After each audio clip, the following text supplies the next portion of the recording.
Hey everyone, Old School Pokemon here, back again with the Pokeflips, the podcast, joined by my usual co-host, KetchumAllCollectibles, Dan. And today we've got a special guest joining us. We got Grant Daisuki TCG on Instagram. How are you both doing today? Doing very well. How are you? I am doing good. It's rainy. I'm on the road, but it's other than that, I can't complain. So yeah, for everyone in chat, as we always do, feel free to drop your questions. We will take them as we get to them. But yeah, Grant, for anyone who might not know you, is it? I don't know Nick's pronunciation there. It sounded like you pronounced like Daisuki, or it's Daisuki or Daisuki. It's really like Daisuki is like the Japanese way to Oh, say I it. butchered that one then. I figured I didn't know how to pronounce it correctly either, but Nick pronounced it differently than I usually do in my head. So I'm like, man, I should probably start with that question for him. How do you pronounce it? But most people here just say Daisuki. That's like usually what everyone says. Yeah. I guess either one works, but the actual Japanese word is Daisuki. Okay. But yeah, why don't you let people know who you are, what you do. If anyone's on Instagram, if they're big in the Pokey Instagram space, they're probably well aware, but not so much YouTube side, right? Have you been on YouTube anywhere before? This is the face reveal for YouTube? I guess. I mean, I've been in a few people's videos and stuff. For vendor POVs and stuff. And all that kind of stuff. Yeah, definitely. Yep. But yeah, so, we mostly just sell a lot of Pokemon cards on Instagram. We specialize in like more higher end stuff usually. So I'd say things that are like $200 and higher. I guess $200 all the way up to, 6-figure cards. Yeah, we also sell on Fanatics, like Dan does as well. Fanatics Collect at least. Yeah. Yeah, working on trying to get more content out there. Hopefully I'll be able to document this upcoming Japan trip. Maybe do YouTube, TikTok, whatever. I'm not sure yet.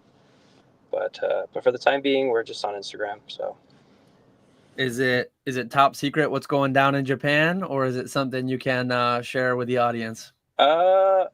It's kind of like a really rough game plan. I don't really have anything like super cool. No like big cards that I've planned out to buy yet. It's mostly obviously the Team Rocket set is coming out, and that's gonna be a big deal. So getting to see that set on release like in Tokyo is gonna be really interesting. Obviously there's gonna be a lot of people lining up at stores, and so I'm hoping like when I'm there around like Monday or so, have a good idea of what the prices are looking like for a lot of these singles, because the box prices are already ridiculous, and I don't think they're coming down, at least in the near future. You might have to buy a bunch of luggage. Not tax advice, but if those imports, if those import tariffs actually hit, I mean, it might be lucrative to max out some checked baggage. Yeah, I mean, I don't think as far as dollar value, the booster boxes are the best use of your space in the suitcase. But obviously they're cool to have. So that's something to look into. But I'm mostly interested in like the singles prices. I think like I'd like to buy them and bring them back in, grade them. Yep. Yeah, and you mentioned you do Instagram a little bit of I actually saw this morning you did like a hot buy list kind of for certain PSA graded Japanese cards that you were after. I think you closed it within a couple hours, so pretty good morning for buying. Yeah, we had posted it like a few days. I think this was like our third day in a row of posting it, and then we got enough stuff. I mostly just cut it off because I need everything to arrive before I leave, and so as far as people shipping and everything, we just cut it off for the time for timing, because it's going to be the weekend and post office and stuff's not going to move and all that kind of stuff. Mm-hmm. So I'm hoping to have everything in hand by like Wednesday, Thursday at the absolute latest, and so that's kind of why we cut it off. But it was pretty successful, I think. We've done that a few times, and buy lists are really great way to find product. Yep. And those are primarily just for the shows and stuff. I know before we went live quickly, you and Nick both talked about, I guess we can talk. There's a lot of things that are going to come up. I just saw you at Fort Lauderdale Collecticon, and then you're going to see Nick. I believe it's next weekend, right? A week from today, you'll be going there pretty much for Chicago Collecticon. Yep. So that was primarily probably inventory to have there. Yeah. So we're not going to set up at the show like we were in Fort Lauderdale. We don't really like vending at the shows too much. It's kind of a hassle to bring stuff, and at least I like to walk around. So I have a partner, Max, and so if we're both able to go to a show, then maybe we'll vend. So that way, like, someone can stay at the table and the other one can like walk around and talk to people. But for Chicago, it's just gonna be me. So I'm not gonna have a table or anything. Just gonna be kind of walking. So yeah, I wanted to kind of have some of that Japanese stuff just to take to the show, maybe trades and stuff, whatever. Yep. Yeah. Nick, are you vending Chicago? No. I might possibly vend the one in October. Maybe we'll see. But for this one, I'm just gonna be walking around buying stuff. I cannot wait. I am so excited for that. That's gonna be a nice little break. I am so ready for a break from lives. It's gonna be really nice. Yeah, you get to talk to people face to face instead of exactly being in the room by yourself talking to the camera. Yeah, it's nice to get out a few times a year and see people with no screen in between, for sure. Yeah.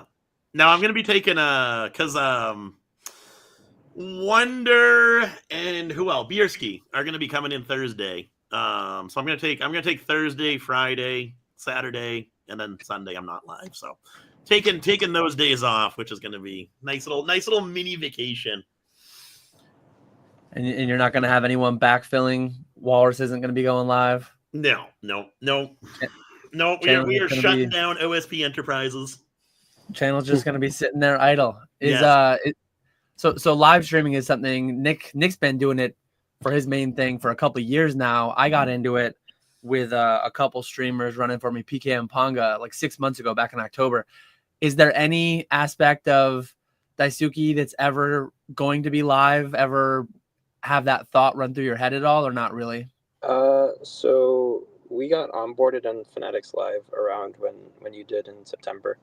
And we tried it, and just it wasn't for us. At the time, I think maybe it was a bit early, but also like we didn't really have the product channels to sustain that kind of stream, and especially like everyone wanted like English Modern at the time, and that was something that we had no idea how to source like English Modern packs for like reasonable prices. Japanese high-end graded promos to like the latest English Modern set. Very, very different product type there. No brick and mortar, nothing, no distro at all. So I didn't know how to do it, and I was just like, okay, maybe not.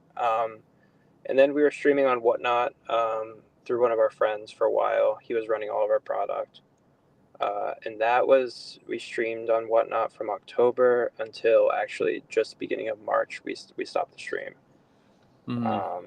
And that was another thing where it's kind of running into issues with just consistency of getting that kind of stuff. And then also like working out a schedule, because we only had one person doing it for us at the time.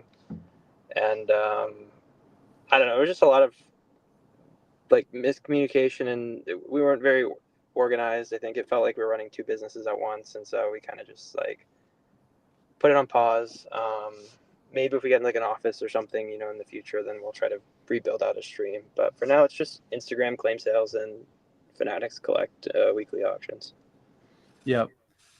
I also found very quickly that Fanatics likes English Modern. They like ripping packs too, especially. So that's what I've really catered towards, where I can make the margin. And like non-PSA slabs are really dark. I think most of what you have is probably PSA, but we ran some CGC Japanese stuff that would crush on Whatnot, and we got destroyed. So I try to keep it all catered towards the English pack rips, and then if anything, languages that can be read by most, and the red labels. The red labels are what we go for with Fanatics.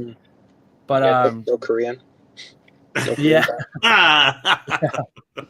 It would be interesting to I don't think it'd be possible, but to do like a case study on like how much does this person streaming play into what does well? Because for me, CGC does really, really well. For you, it does not do well. How much of that is PK hating CGC? And then I think the same is I think true with it's like more Japanese. Weedle does really, really good with Japanese. And for me, I do decent with Japanese, but not as good as him. And it's because my primary thing is English and his primary thing is Japanese. So I wonder how much that actually plays into it versus it just being a coincidence.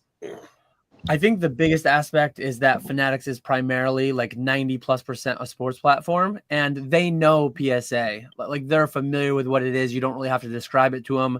When like CSG would be the equivalent, CGC is literally not even a thing in sports because it's just the TCG stuff. Mm-hmm. And when they see these old blue label cards that they can't read, and it's like Pokemon is already a little bit of a stretch on Fanatics. But if you tell them, if you go into a live stream and it's like, hey, packs are this much for 36 packs, they know what ripping packs is. They know what bounties are on the Lily's Clefairy. They know, hey, buy packs, rip for hits, and then go from there. Yeah, I think also too, like some streamers are just so good at like selling stuff. Like, it's like that whole like like Jordan Belfort, like Wolf of Wall Street, like sell me this pen kind of thing. Yeah. Where like some streamers can really make something exciting, even if something maybe wasn't super interesting. Like, so towards the end of our stream, something that we did was actually those Chinese 151 boxes that came out. The 151 slim boxes in the gem packs. Yeah. Which, like, at first, a lot of people are like, oh, I don't collect Chinese, like, I only collect English, Japanese. But what was really interesting was like a lot of those like exclusive Pikachu cards in there were really hype, and so like that was something that you're really able to sell those cards is like this is like a cool thing that like you can't get anywhere else. And some people who weren't into the Chinese stuff, they still bought into it because they wanted that Pikachu card. There's like more of it, I think. And Ponga did add a good point too. He said PSA slabs also get wrecked. Let's not just act like it's CGC. I think CGC overall, for us at least, get wrecked the worst, and then PSA is not amazing either. I'm primarily running the live streams. Well, PK and Ponga are running the live streams where we use $1 auctions of slabs and singles as like a vehicle to just like fill out dead space until people buy packs. If we could only rip packs, that's what we would do, because those are attractive. Those are just built-in margin. It's just to buy it now. You know exactly what profit margin you're going to make, and we do well with those. Yeah. Yeah.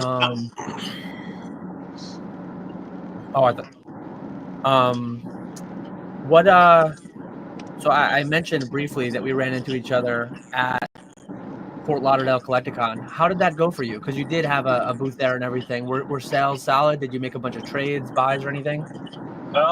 Sales were pretty good. I'd say it was definitely one of the slower conventions, and like if you looked around, like you could really tell. Like Saturday morning, like prime time, like it looked like it was like Sunday at like 4:00 at like a usual Collecticon. And so like overall, there's definitely less foot traffic and stuff, but like our booth was in a really prime location, and so we did get like any sort of foot traffic that was in the building. Like they had to come see us first, and so overall, like our sales were pretty good at the show. I think a bit slower than we had done, but I think it was we sold around 60,000 in the weekend, so it was still nice. it was still pretty solid. Yeah. For buying, I don't really think we bought anything like too crazy. Just a few people who came up and like maybe they bought a card from us and then they're like, oh, actually, are you interested in buying this stuff or whatever? And just a few things. Nothing like super cool. Yeah. Yeah, that sounds like a pretty solid weekend though. Still, I was only there Saturday. I flew in Thursday and then I went out like early Sunday morning. but it usually you've been to quite a few Collecticons yourself. That was probably my 10th or 12th one or something. I don't even know at this point. But Saturday, like early afternoon, you've usually got to swim through the aisles. It's usually like shoulder to shoulder everywhere. It was busy. Like, it was definitely busy, but it wasn't as busy as most. Like, how would you compare Fort Lauderdale overall to past ones that you've been to? I mean, as far as like busyness, I mean, the sales were still like fine, so like I can't really like complain about that. But like, just I'm sure, well, like talking to other people too. Another huge thing that was an issue with Fort Lauderdale was like the service in the building was terrible. Which, like, you know, we hadn't had like that kind of bad service since probably like maybe the National, like a few years ago, like in Chicago or something. You know, like usually you can at least like get enough service to like, you know, like use alt to like comp a card, or, you know, like send a PayPal payment or something. And like there was a couple times where I had to like walk outside of the building to like accept a PayPal. I'm like, all right, like hold on, you know, like I'm gonna go over here and take this, and then, you know, I get the notification finally, and then I was able to walk back in. So I talked to some people actually like lost deals because of it, because the people didn't have cash, and like their PayPal wasn't working, and they're like, oh, like I'll go PayPal you or whatever, and then they just like don't come back. But I think from what I talked to with people who were maybe further back in this section, like it was really slow for them. I'd say the show maybe was comparable to like, did you go to the Richmond one last year? I didn't go to Richmond, no. Did you go, Nick? I was not there, no. Yeah, it was maybe like Richmond, I guess. Like very slow. It's spring break weekend, and there's like a bazillion things happening in Miami and all this stuff. So I mean, there's a lot of reasons maybe like why it was slow. There's also a front row card show in California at the same time, which everyone who went there said it was like a banging show. They actually sold out of their tickets. And, oh wow! For like just general admission, they sold out, I think, for their Saturday in California, which is pretty crazy. Man. Yeah, I know Collecticon has had a few of those where they had like the fire marshal telling them, hey guys, you got to do like one person out, one person in type situation. And this definitely wasn't that in Fort Lauderdale. But overall, the construction was not great either. I had some people who were like doing Airbnbs in the area instead of the recommended hotel, and they had to drive in, and driving that final block was really bad. The parking was bad. The construction just did not help. Someone said it was either. backed up like 2 hours or something ridiculous. It was like a one-way street or something. And there was, I heard like, some crazy things. People were, like, ditching their Ubers and just walking because they like couldn't. I don't know. It was just not moving. Yeah, it sounded really bad. And there was a parking garage right by it. I mean, it seemed like it was a convention center that should be relatively well set up for that kind of thing, but it just didn't do amazing for the people that tried driving and parking the day of. No, that's wild. It was still a good time. There's nothing in this, like, Nick, you should have seen it. There's like nothing in this area besides like there's like the hotel and the convention center. There's just one street, and it looked like you were in like New York City, like gridlock or something. Like, Jesus, it's impossible from what I saw. Crazy.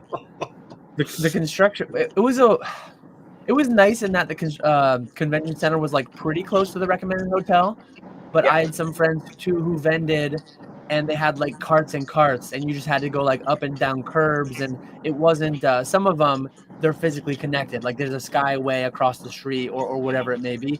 This was not that. This was like a short 10-minute walk, but it was a messy walk through the construction, up and down curbs and stuff. It was not ideal. Yeah, and Thrifty can confirm it was not ideal for vendors with like lots and lots of bulky stuff that they had to carry like that. Yeah, I mean, we just had like our Zion, like our two like Zion cases that we like rolled, and I mean, even still, like you said, it was up and down curbs, and especially the second day it rained, so there's a bunch of like standing water like in the garage area and stuff, so that was kind of hard to navigate through. But I think if it happens again next year there, it'll be a lot better, because that Omni is supposed to finish in like a few months. It's supposed to be finished like open fall, I think, of this year. Yeah, because that one was on. That one's right there. That'll be nice. That'll be really nice. I mean, it will be if it's there next year. Like, it'll be a brand new Omni hotel. I'm sure there's going to be like a great bar, a huge lobby. Yep. You know, that's like the ideal setup. I think most people want. Also, the Hilton there it was pretty expensive. Like, if you weren't able to get the convention discount, I think it was like around $500 a night, which is pretty pricey compared to a lot of the other hotels that we've stayed at for Collecticon. Yeah, I booked earlier the week of, because I originally wasn't going to go to it, and then I ended up going to it because it ended up tying in with the Metazoo launch. So I went primarily for that. But I booked down the road, and it was still $250, $300 a night. Everything around there was pretty expensive. Yeah. I wonder. Appreciate you, Java, for the 5 gifted. I'll just say that quick, then you can go ahead, Nick. No, shout out Java for this 30 streams in 30 days. I've been enjoying them. I just finished the Green Shiz this morning, and so far I've been enjoying all of them. Some are definitely better than others. I don't know about that first guess. That was kind of lame, but aside from that, I haven't even. I'm already building a backlog, but yeah, you're on Saturday night, is it? Sunday night. Sunday night. Okay. So that'll be good. Yeah. But no, I was gonna say, I wonder if I haven't been to any of the Collecticons this year. I wonder if the like slower turnout on Saturday is that more normal this year, where there are so many Collecticons happening. LA was really, really busy. Was it? Okay. Yeah. I think I'm just gonna chalk it up to like spring break weekend and there being two big shows, and everyone in California is kind of incentivized to just stay at home and go to that one instead. Yep.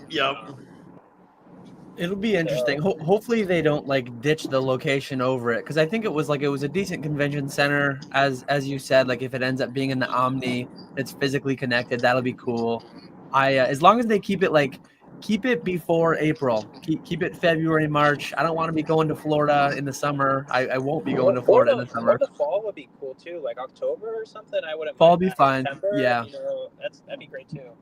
Just miss May to August. I'm not about that. Yeah, Orlando will be in May, unfortunately, but the Orlando show's always been my favorite Collecticon. I think that one always has the best turnout, and you go to Disney or Universal with your friends or whatever. Like, it's just a good time.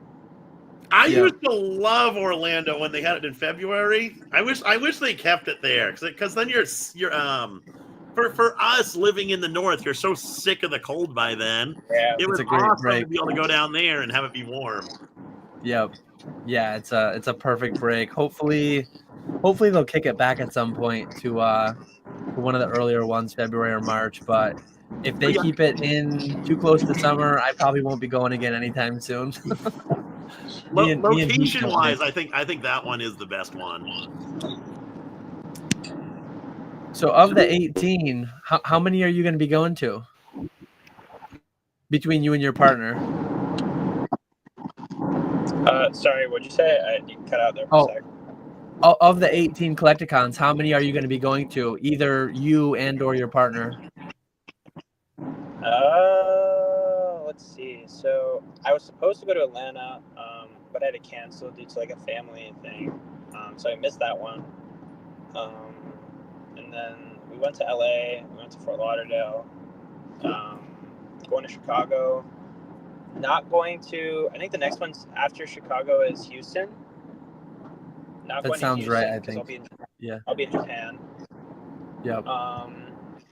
And then and then May would be Orlando. We'll be there.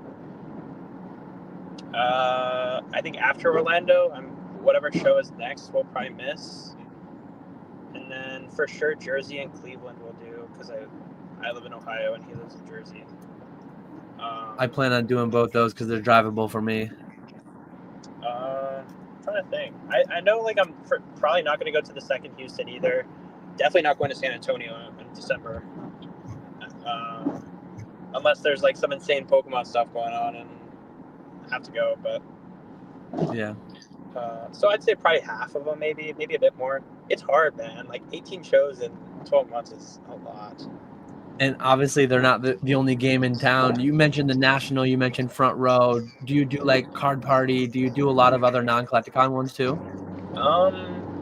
Yeah, I mean, so like when I was in school, like, I mean, there was a lot less shows back then. But dude, I went to like every show for probably like almost 2 years. Like, you name the show, like I was there. Whether it was like Collecticon or in Tampa, they had like a Collectors Con, which was made by like hosted by like the Whatnot Sports crew. That was a good show.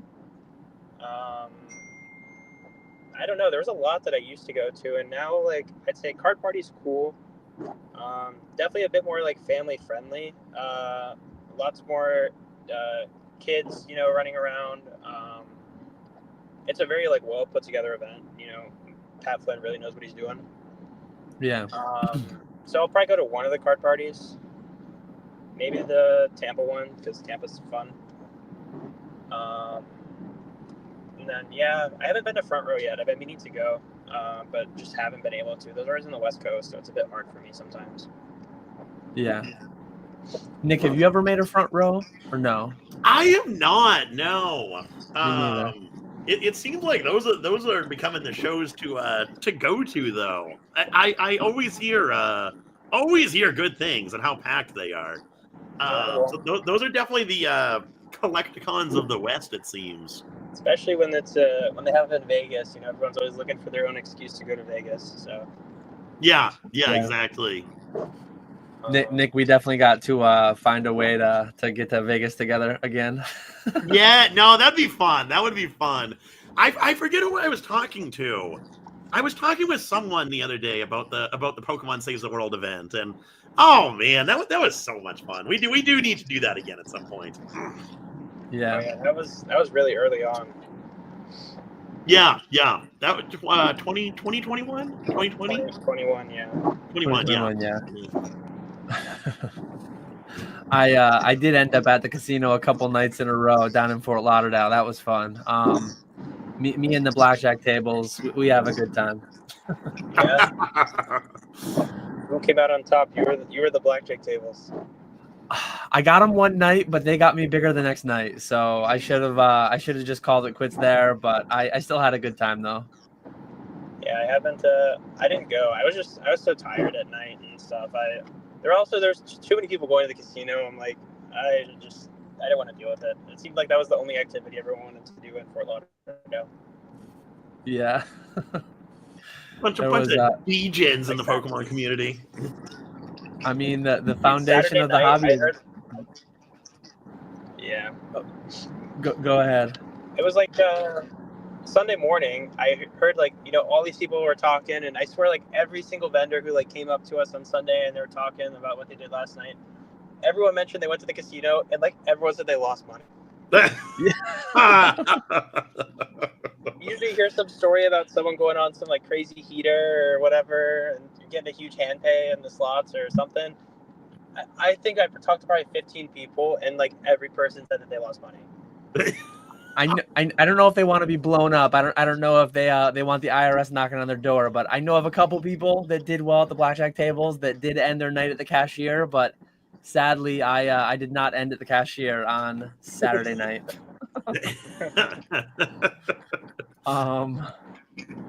But yeah, we got a couple questions. So your average player wanted to know, do you think Pokemon will expand their printing facilities in Europe with the tariffs? I don't even know what percentage they do. Like, do they print any of it in Europe right now, or is it all printed in the US and then just shipped over there? I have no clue, honestly. I would imagine there's some percentage that are printed over there, because like you have the international booster boxes that they do say there. I bought some on the case. Yeah.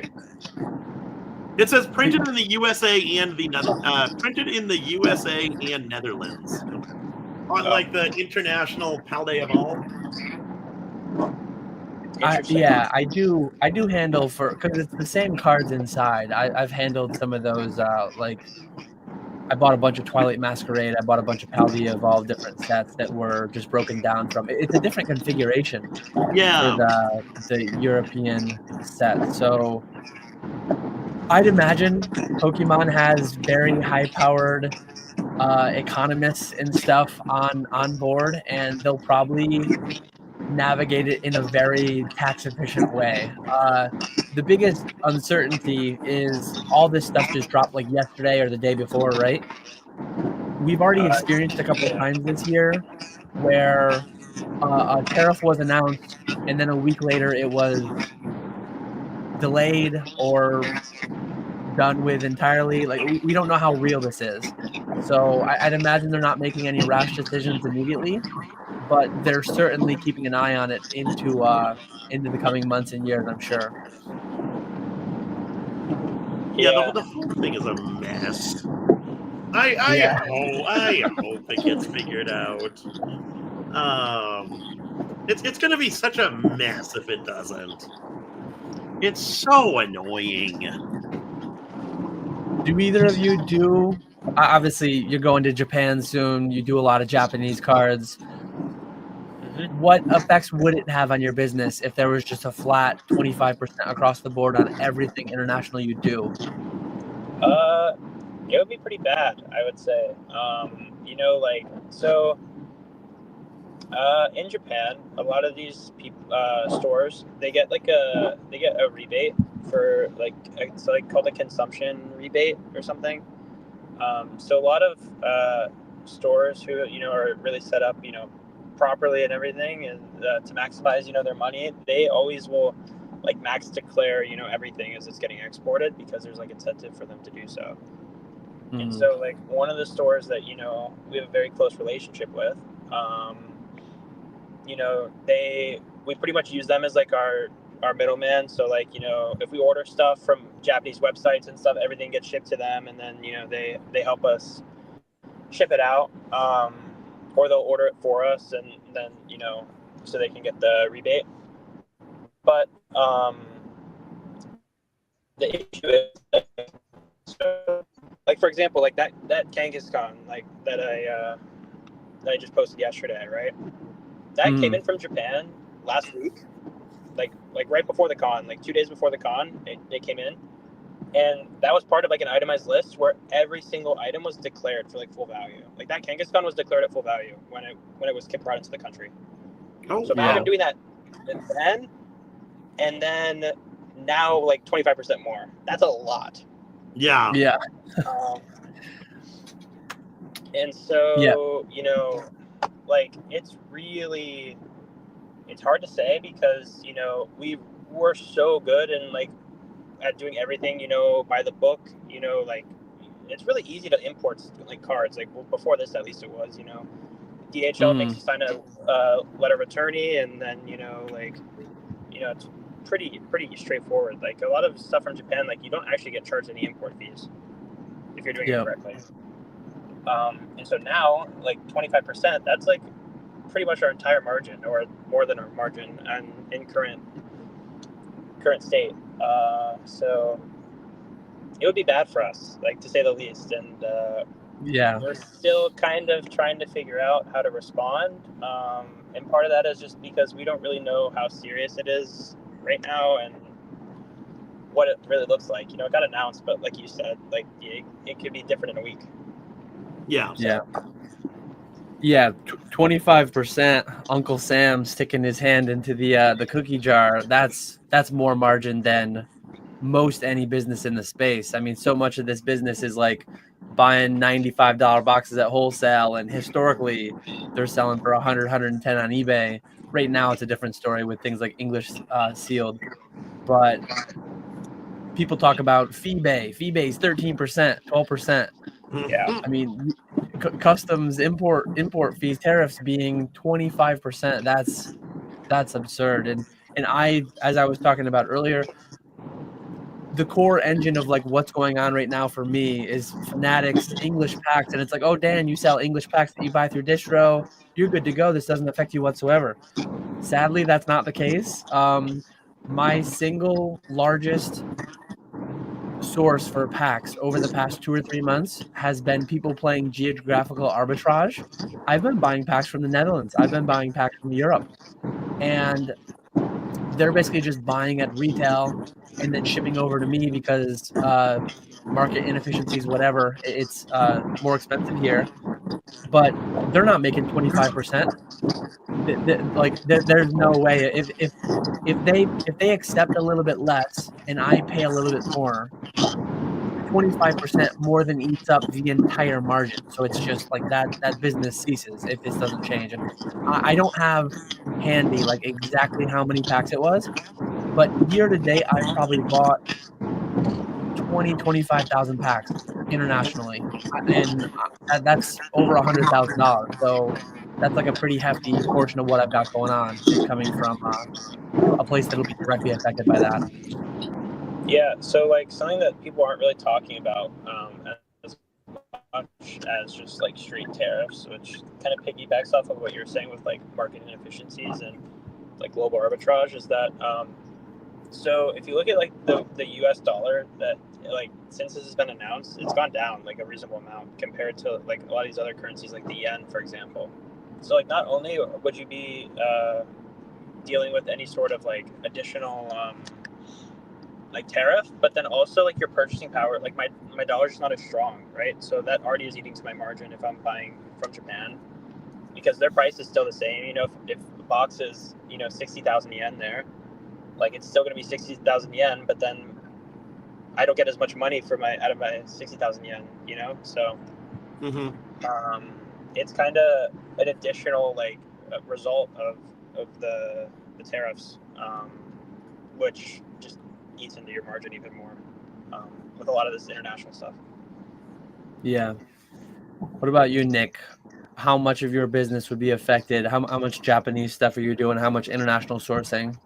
Sourcing not much. Well, outside of Japan, not much. The biggest thing would be the seal product, getting Japanese boxes. Which stings because I just not like but just more recently got into Japanese and selling those back in boxes. So it started picking up, started going well, and now it's going to be so much tougher to get that stuff. Yeah, it'll be interesting to see how it all shakes out, but so many unknowns at this point. Again, the only things we have to base off it are the last couple of months, and we've already, hey, it's going to be this much, this country, this date, and then they push it out a month, and then they delay. I don't know what's actually coming. I think some of it hits tonight at midnight, right? And then some more of it hits next week. I have no idea. Yeah, I'm just gonna wait, I guess. Yeah, I don't know. I think as of like yesterday, I'm following. I've watched a couple YouTube videos from actual finance people, and then I've seen a lot of people just commentary in Discord. And best I understand, some of it hits tonight at midnight, I believe, and then more of it is next week. Is that like country to country, or? I think it's almost like a phase in. I think it's like a lower percentage for certain countries initially tonight, and then it's more countries, or maybe a higher, what do they call it, a de minimis exception, where it only starts at a certain dollar amount. Like Japan used to be $2,000 or $2,500, and it's going down to 800, and then eventually it's going to go down to 0. Though I think but again, not an expert, not entirely sure. Sam, Chibi Collectibles wants to know, Grant, has your opinion on art academies changed in the last 3 months? Well, Sam thinks he's a funny guy because we've been working together to sell these art academies for the last, I don't know, since November or so. So probably going on 5 months now. Sam and I have been working together to source and sell quite a few art academies. I don't know, when you get involved with it more, you definitely see a lot of. It's crazy because obviously the cards have the same amount of copies each, like relative to each other. Yeah. And just some cards are just impossible to find, man. Like people hit us up saying like, oh, do you have like Pikachu Me? I'm like, no. Can you get one? No. And so like, I don't know. It's crazy too. Then when you also think about like, you can get these English ones, and the Japanese art academies is like a whole different thing. Yeah. Pretty much like next to impossible to get like any of them. But yeah, I mean, I've been having a great time working with Sam and moving a lot of these. We did just move our PSA 9 Art Academy Mew as of, I don't know, 3 days ago. So that was a big sale. So I was pretty happy with that. Yeah, I like those cards a lot. I used to have several. I ended up selling them off late last year just as part of shedding a lot of my old collection and just getting as liquid as possible to really ramp up the business. But so much about those cards I love. There's a little bit of like the shadiness going on, the extra copies that have made their way out. Some of them, the artist didn't sell a single copy, but there's a dozen or so copies out there that all kind of came through the same funnels, and it I like the cards, but all that like extra copy type stuff, all that like extra weird stuff, I'm not a massive fan of. But I don't think there's a single card out there that doesn't have any amount of extra copies. It's just part of it. The testing process and quality control, and obviously they say like go destroy this, but like, you know, what stops someone from just, you know, setting it to the side, right? And yeah, I don't know. So there's 100 of each art academy given out, and I don't actually know what the real like amount of extra copies like in circulation is. I want to say it's like probably a maximum of like 25.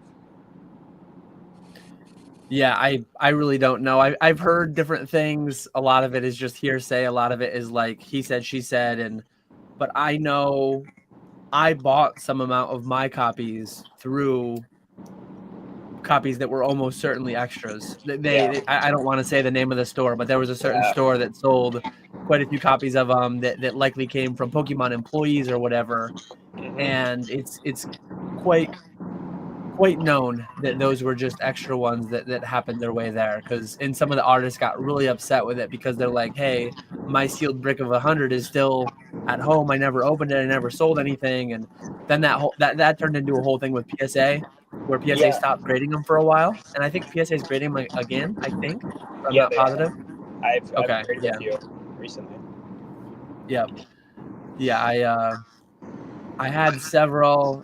Currently, I have none. I think I have one on consignment this week. I think I had one last week on consignment. Again, like really cool cards, just not something I'm dabbling in too much anymore as far as like collection wise. That's actually a good pivot, I think. Do you maintain much of a collection? Presumably, I guess I never really confirmed it, but you're full-time Pokemon, right? At this point, Yeah. do you collect much, or is it all inventory to you? I mean, it's hard. Like, so, I mean, I set big goals. Like when I started this, I'm sure like most people did. It was all originally to fund my collection, because like I started collecting, you know, graded Pokemon cards in like 2015, and so like originally, you know, especially when I got back in like 2020 and started taking it more seriously, a lot of like pretty much I was just selling off loose ends and flipping stuff so I could buy like bigger cards for my PC. And then probably like 21 or 22, I just started to get like really bad burnout. Like I had no interest in collecting anymore. And then I started going to these autograph events, and to me, a lot of these like artists like signings and sketches were pretty cool because it was new, and you know, like I have a signed Mawile collection. You know, I have Chiaki, Himeno, a few Haradas, you know, Rita, like so many artists, Kuki Saito. I have all these Mawile sketches and cards and stuff, and like I'm confident like no one else has them, so it's cool. For me, a lot of the stuff I've been PCing recently has been autos, mostly ones that I got done myself. Just because I thought it was different. You know, there's some things that I would like collect in for like the long term, or collect with the intent to just sell it later on. And so for me, that was like kind of boring stuff, like 151 Japanese booster boxes when they're $60. I'm like, oh, I'll collect this for now, right? Yeah. Or like random like Black Star promos that have come out in these like collections, like the Kingdra one, for example. Like I'm hoarding Kingdra because that card still has been printed in Japanese, the Shroud of Fable one. But I'd say as far as like true collecting, the only cards I think I would never consider selling are a lot of these autos that I still have left. Yeah, makes sense. A lot more unique, a lot more hard to replace, and maybe the market doesn't value them as much as you do due to that specific tie, going to that event, seeing and being there with the artist at the time. Yeah. We actually had one more question that I meant to take on the tariffs and I forgot to, but here it is. In your opinion, what do you think the timetable is for local Japanese product to be eaten up, ripped before streamers, collectors, etc. have to resort to biting the tariff bullet? Can they wait it out? I don't sell a ton of Japanese product personally on live streams, but if you go on Whatnot, if you go on eBay Live, if you go to the right sellers, they're ripping through it like mad. I think it's going to be a matter of days or a week or two if this 25% tariff sticks, that people are going to be needing frequent restocks. I know we had it mentioned here in chat a minute ago, but underscore retrospecs on Instagram, he is a big Japanese sourcer for LGSs, for streamers. And he mentioned that he's currently trying to find a workaround for tonight, but he's selling all day, every day. He did a video recently. He's done like his Q1 was like $1.5 million, I believe, primarily in Japanese sealed singles, all directly sourced from Japan, all directly affected by this tariff. So hopefully you can go check out Retrospecs on YouTube, and hopefully sometime this weekend he'll be dropping a video talking about that whole process, talking about his thoughts around that. If not Monday, surely his Macro Mondays, he's calling them. He's doing a live stream every Monday. Yeah, I mean, also something to keep in mind is like, there's no such thing as like local Japanese products here. You know, everyone who gets their Japanese product is getting it from someone who probably got it from someone else in Japan. There's like a whole supply chain, just because Japanese distribution is tough, even over there for, you know, stores. It's not like there's not as much of it as there is the English product here and everything. And so, I mean, I'd imagine the amount here is going to get shredded like almost immediately. Yeah. I mean, remember everyone saw these videos of like Terrastal and being like, dude, there's so much Terrastal. Like people looked like they were like building castles out of like Terrastal boxes, right? And then, you know, sure enough, like it went from, you know, I was able to get it from Japan shipped for like $49 a box, and then a few weeks after release, it was already like double price. And you know, so I don't expect that to last long at all here. And then it's just going to be, it's still, like we've been saying the whole time, this question mark of I don't know how the tariffs are going to affect it. But I mean, that rocket box is already, people are selling them for like $250 a box pre-sale. Like after tariff and everything, like that's going to be a ridiculous box price. So I don't know. Crazy. But yeah, a lot of people see those. They see those Reddit posts. They see those Facebook posts of somebody around like hundreds of boxes. Starting a live streaming operation has really opened my eyes. I talked with a couple people at Fort Lauderdale who run much larger ones through TikTok, through Whatnot, whatever. And we're ripping, and it's English. It's not really directly referencing the question, but the same thing applies to the people who do Japanese. We're ripping 4,000 or 5,000 packs a week. We're on pace to rip 250,000 packs this year. And we're one small operation with a full-time streamer and a part-time streamer. And there are hundreds of businesses that are doing this at a higher level than us. And some of them do it only with Japanese. So when you see one picture, one video of a pallet or hundreds of boxes, that stuff evaporates daily. It's obscene. Yeah.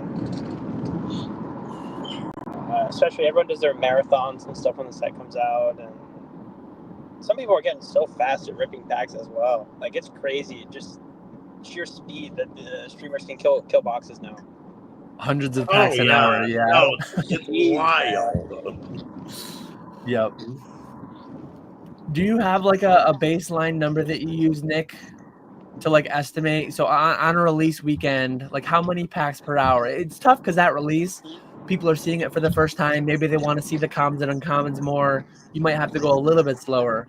Yeah. But like what's your hourly? If you have a 300 pack backlog and you're buy it now, is that like a 3-hour project or is that like a 1-hour project? It like we just did Journey together, and it's tough because we don't rip everything. If people want it ripped, we rip it. If they want it sealed, we'll ship it sealed. But we had a solid. I want to say it was a 2-3 hour backlog, just reading off names and asking people if they want it shipped sealed or shipped or ripped. But yeah, no, I would say for English boxes, 15 minutes a box is a pretty solid average. For live streaming, that's like 150 packs an hour. Opening the box, packing everything, and then moving on to the next order.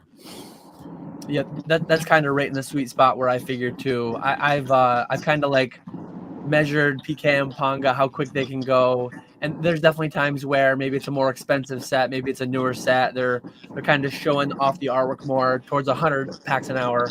But if you really start degenning late night, someone's just shredding 100 packs of something, chasing the God pack, chasing whatever, you can shred 200, 250 packs an hour if you're really going at it. Oh, for sure. Yeah. Yeah. That's a good point that Panga has. No, I'm just saying. I think some people prefer to just see their hits, and then other people, like the experience where they get to see everything and it's slow and interactive. Yeah, it's an interesting balance because every consumer is going to be a little bit different, and even if it's not the buyer, if you have 100 people watching, well, every instant you only are opening or dealing with one order at a time, right? So maybe you're pleasing the one buyer. I'm a degen, I just want to rip the God pack, like shred it as quick as possible so I can go at it again if I miss. And then you've got 80 people out of your 100 people watching that are just like, I want to see some cards and I can't see anything. I just see degeneracy. So it's a very interesting dynamic to have to navigate when you're the streamer.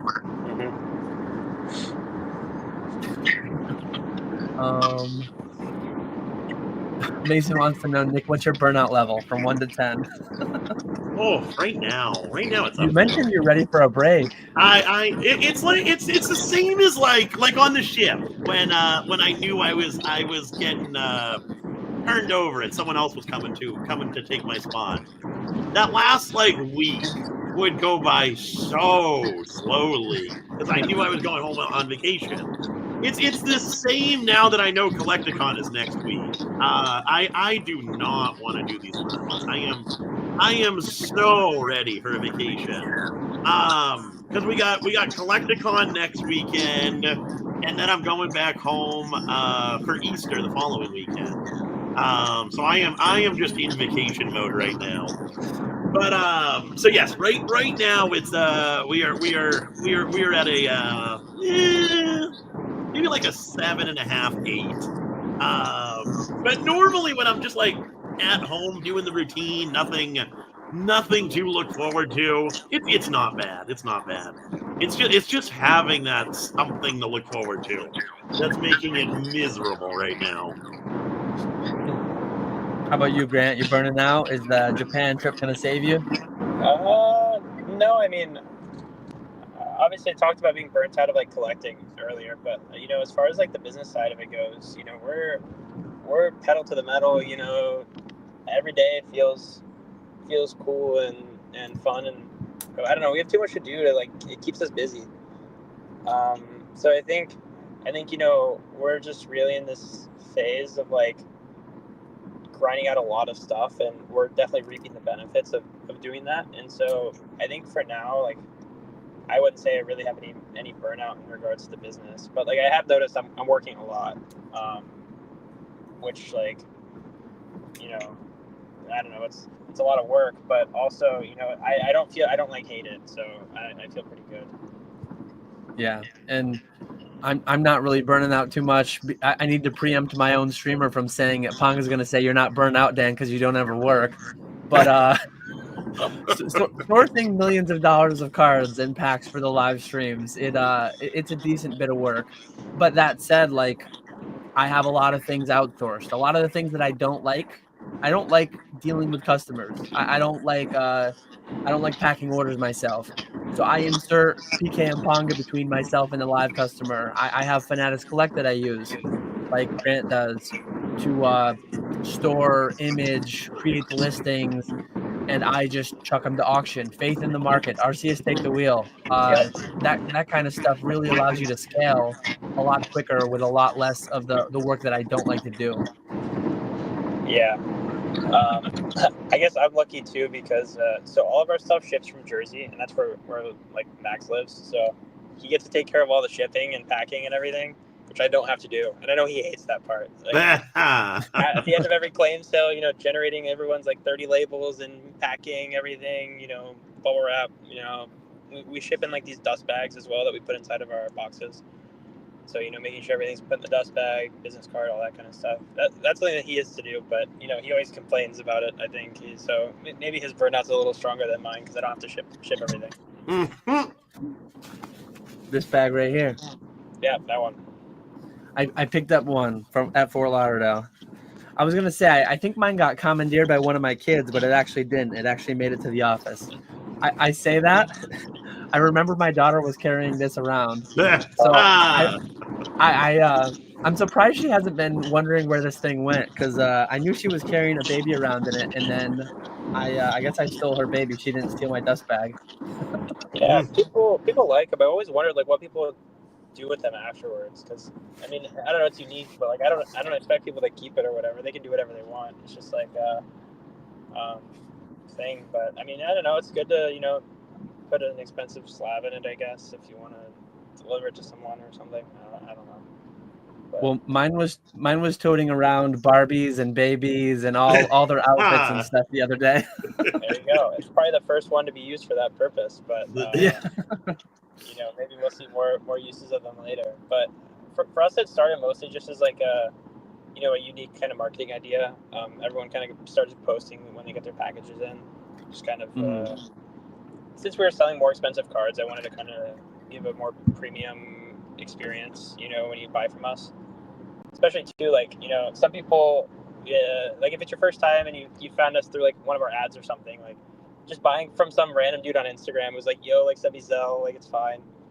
Some people are a bit, you know, sketched out about it, and so you know, we try to offer as premium an experience as we can give. Yeah, definitely goes a long way for the branding and stuff. Little bit more commentary on like the whole tariff stuff. So Collector Kid 92 wanted to know, are the English cards manufactured in the USA? They are, but Retro kind of elaborated there. A large portion of that raw material, paper lumber, comes from Canada. We import ink from Japan. I remember talking with Charlie at one point on the foiling, and there's like one place in the world that produces most the foil that goes into the TCGs, and not even just that, like foil packaging that you'll find on like your toothpaste packaging or whatever it may be that you're buying in the grocery store. So I mean, we did just have an MSRP increase with Scarlet Violet era. If these tariffs stick, it would not be shocking to get another very quick MSRP increase on Pokemon cards, I think. Yeah, like 29 cents or something right? Like 5.29 or whatever, because it's $4.99 now, right? Is that like what MSRP is? I think that's, yeah, let me see, $4.99 times 36. I think it's $4.50. I was gonna say, yeah, it's not quite that high. It's some weird number. The sleeved packs, I think, like on Target, like the hanger packs, I think those are $4.99. Yeah, 449 times 36 is 161.64. I think that's what our MSRP is, 161.64. Mm-hmm. For a box, I see.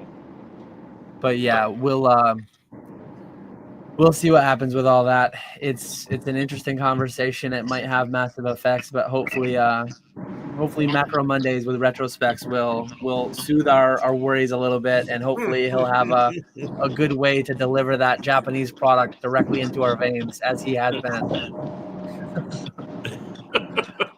Because one thing, like one way or the other, I don't see the demand relenting. I think there will be a way. Maybe there'll be a little bit less profit on each side. It'll be a little bit tougher. Maybe people will be less likely to sell as frequently.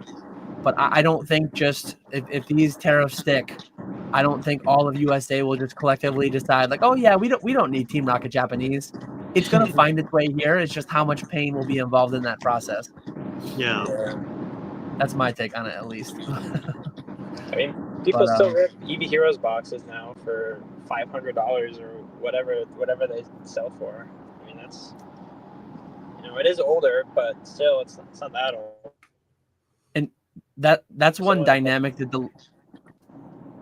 Oh, sorry, you were cutting out. I didn't mean to talk over you there, but that's one dynamic that the live streams do too. Is like a lot of these boxes, like who's ever gonna break these WotC boxes? Who's ever gonna?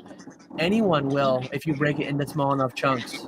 Like the amount of times that live streams break down $1,000, $2,000 boxes that otherwise no single individual would likely YOLO. It's just an entirely different dynamic than it was 5-10 years ago when we got into the hobby, or prior to that even. Retro's asking, can you talk about some of the Japanese cards you feel are undervalued relative to the rest of the market? All right, so obviously not financial advice here, but I would say something that has always kind of like perplexed me was, so a lot of these like Japanese like EX era holos or EXs are like so cheap in like PSA10. I mean, dude, some of these like EXs are, I think PSA10s are like $80 for like, granted they're like, not super desirable. Like, I don't know who wants like Shift Tree EX from like Miracle Crystal, but like still, I mean, just for like what they are, to me, it just seems like they're really cheap. Like those packs, I think probably sell for $600, and like pretty much anything that you can get inside of them, you lose money. Like if you tenant. And so obviously they're really rare, like sealed items. But at the same time, like, I don't know. To me, I've just always wondered why the EX era stuff is super cheap. I'm trying to think if there's anything else. Maybe like some of the. This is something that's caught on. People are catching on to like X and Y full arts. That's something people are catching on now with the Mega Pokemon are getting pretty hyped. Yeah. And so that would have been like, if you talked to me a few months ago, I probably would have said those, because a lot of them are, these XY full arts are also like super cheap, like $90 in a 10. Some of them were, now they're a bit more expensive. But I'd say on average, they're probably pushing the $150, $200 mark for I don't know, like random ones. But yeah, I guess just some vintage set cards. I'm not really sure. I'm not saying these cards are going to be double value, later on, but like to me, it just seems like they're pretty cheap. Yeah, especially as far as like collector value, what you get versus what you pay relative to some of the more hyped ultra modern things. Retro says Heart Gold, Soul Silver promos are dummy cheap. Yeah, some of them are like. Some of them have also like. They were more expensive and now they dropped. Like Burn Tower, I think was like $4,500 at one point in a 10. I love the Burn Tower. That's a good fantastic card. And Indigo Plateau as well. I saw recommending that one. They're cool. Obviously, it's not like unique art. Like the card got printed in English, and but it's only holo in the Japanese promo version, and they're beautiful cards. So I really like those. The last Burnt Tower we had was like the first card to sell in the claim so that we posted it in. Like I posted it for I don't remember what I posted it for, probably like $2,000 or something. And it sold within like 45 seconds. Like it was insta claim. I remember late in the like the WotC boom was going on. I forget exactly when in 2020, 2021, but I just couldn't stomach buying any of the WotC stuff anymore. So I started getting on to Buy more often, and I was buying a lot of Scream promos and buying Burn Towers. I was buying a lot of Masaki promos, and I ended up timing that really well. I don't have one currently, but that's a card that I might collector boy back into at some point. The Burn Tower, because Pokemon Yellow was my first game. Pokemon Crystal was my favorite game. That takes me right back though. Yeah, they got the whole Burnt Tower storyline in there. Yeah. I can't believe you would buy a card for your collection. That's I said so I might. unlike you. I might. I haven't done it yet, but I might. We'll see. Because I probably sold a handful of those at 45, like 4,000, 4,500 in that vicinity. I sold those pretty well, but I haven't paid attention to their price trajectory. I've been trying to behave. Yeah, they're cheap. I think they're like, well, I say cheap. They're cheaper than they were. I think they're like around like $2,000 plus minus like $200 in its end. But yeah, that's a cool card. There's a lot of really low pop like legend promos. Like there was a Shuckle that we had that like I got a 10 on, and I think we rated 2 10s, and it was like $1,200. It's like this like legend Shuckle. I don't think it's like one of the tournaments like Spring Battle Road or something, or whatever the legend equivalent was. There's like that. There's a Lapras as well. That's pretty interesting. Like I don't know what it is exactly. Just search like Lapras Legend promo and it'll come up. It's the Fukuda artwork, which is just like a normal set card in English. But I think we sold a few of them on Fanatics for like pretty good money. Yeah.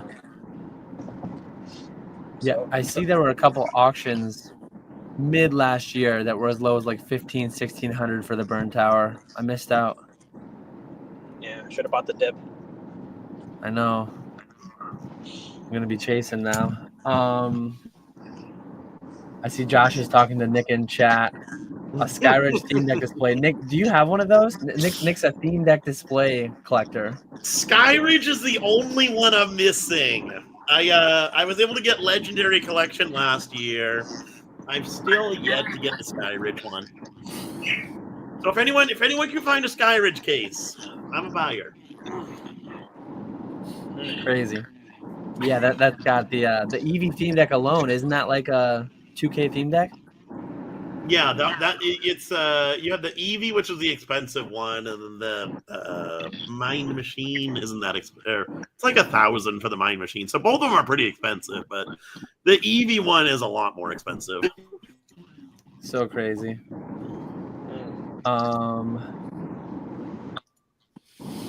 Big G Collects wants to know, do Collecticon traffic slow down during the summer? Feel everything slows down in summer, but excited to vend front row San Diego in May and back in Pasadena in June.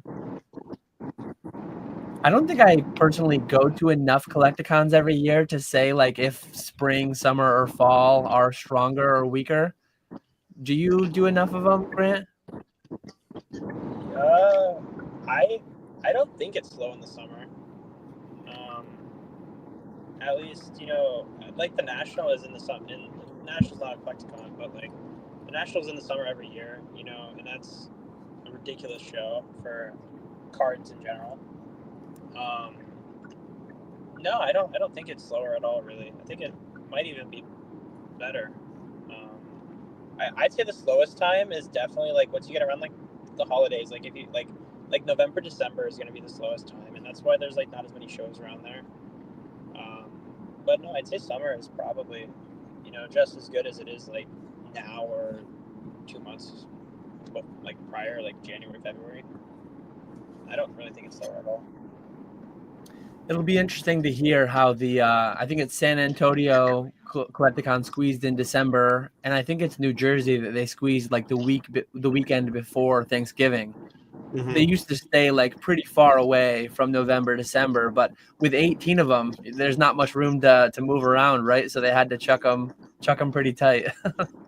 Yeah, they could have done one like early May, but I'm not sure what the logistical reasoning for that was. Or wait, is that right? Early May? I think so. Yeah, because I think there's like 4 weeks in a row without a show. Is there? I thought they never went more than 3, but it looks like April 26th, 27th, all the way till May 24th, 25th. So that sounds like a full 4 weeks. Yeah. So I guess they could have squeezed one in there if they wanted to, but I'm not sure what kept them from doing that. It's probably expensive. The convention centers are probably more pricey around then. People have like graduations and stuff around that time. So Syracuse, New York.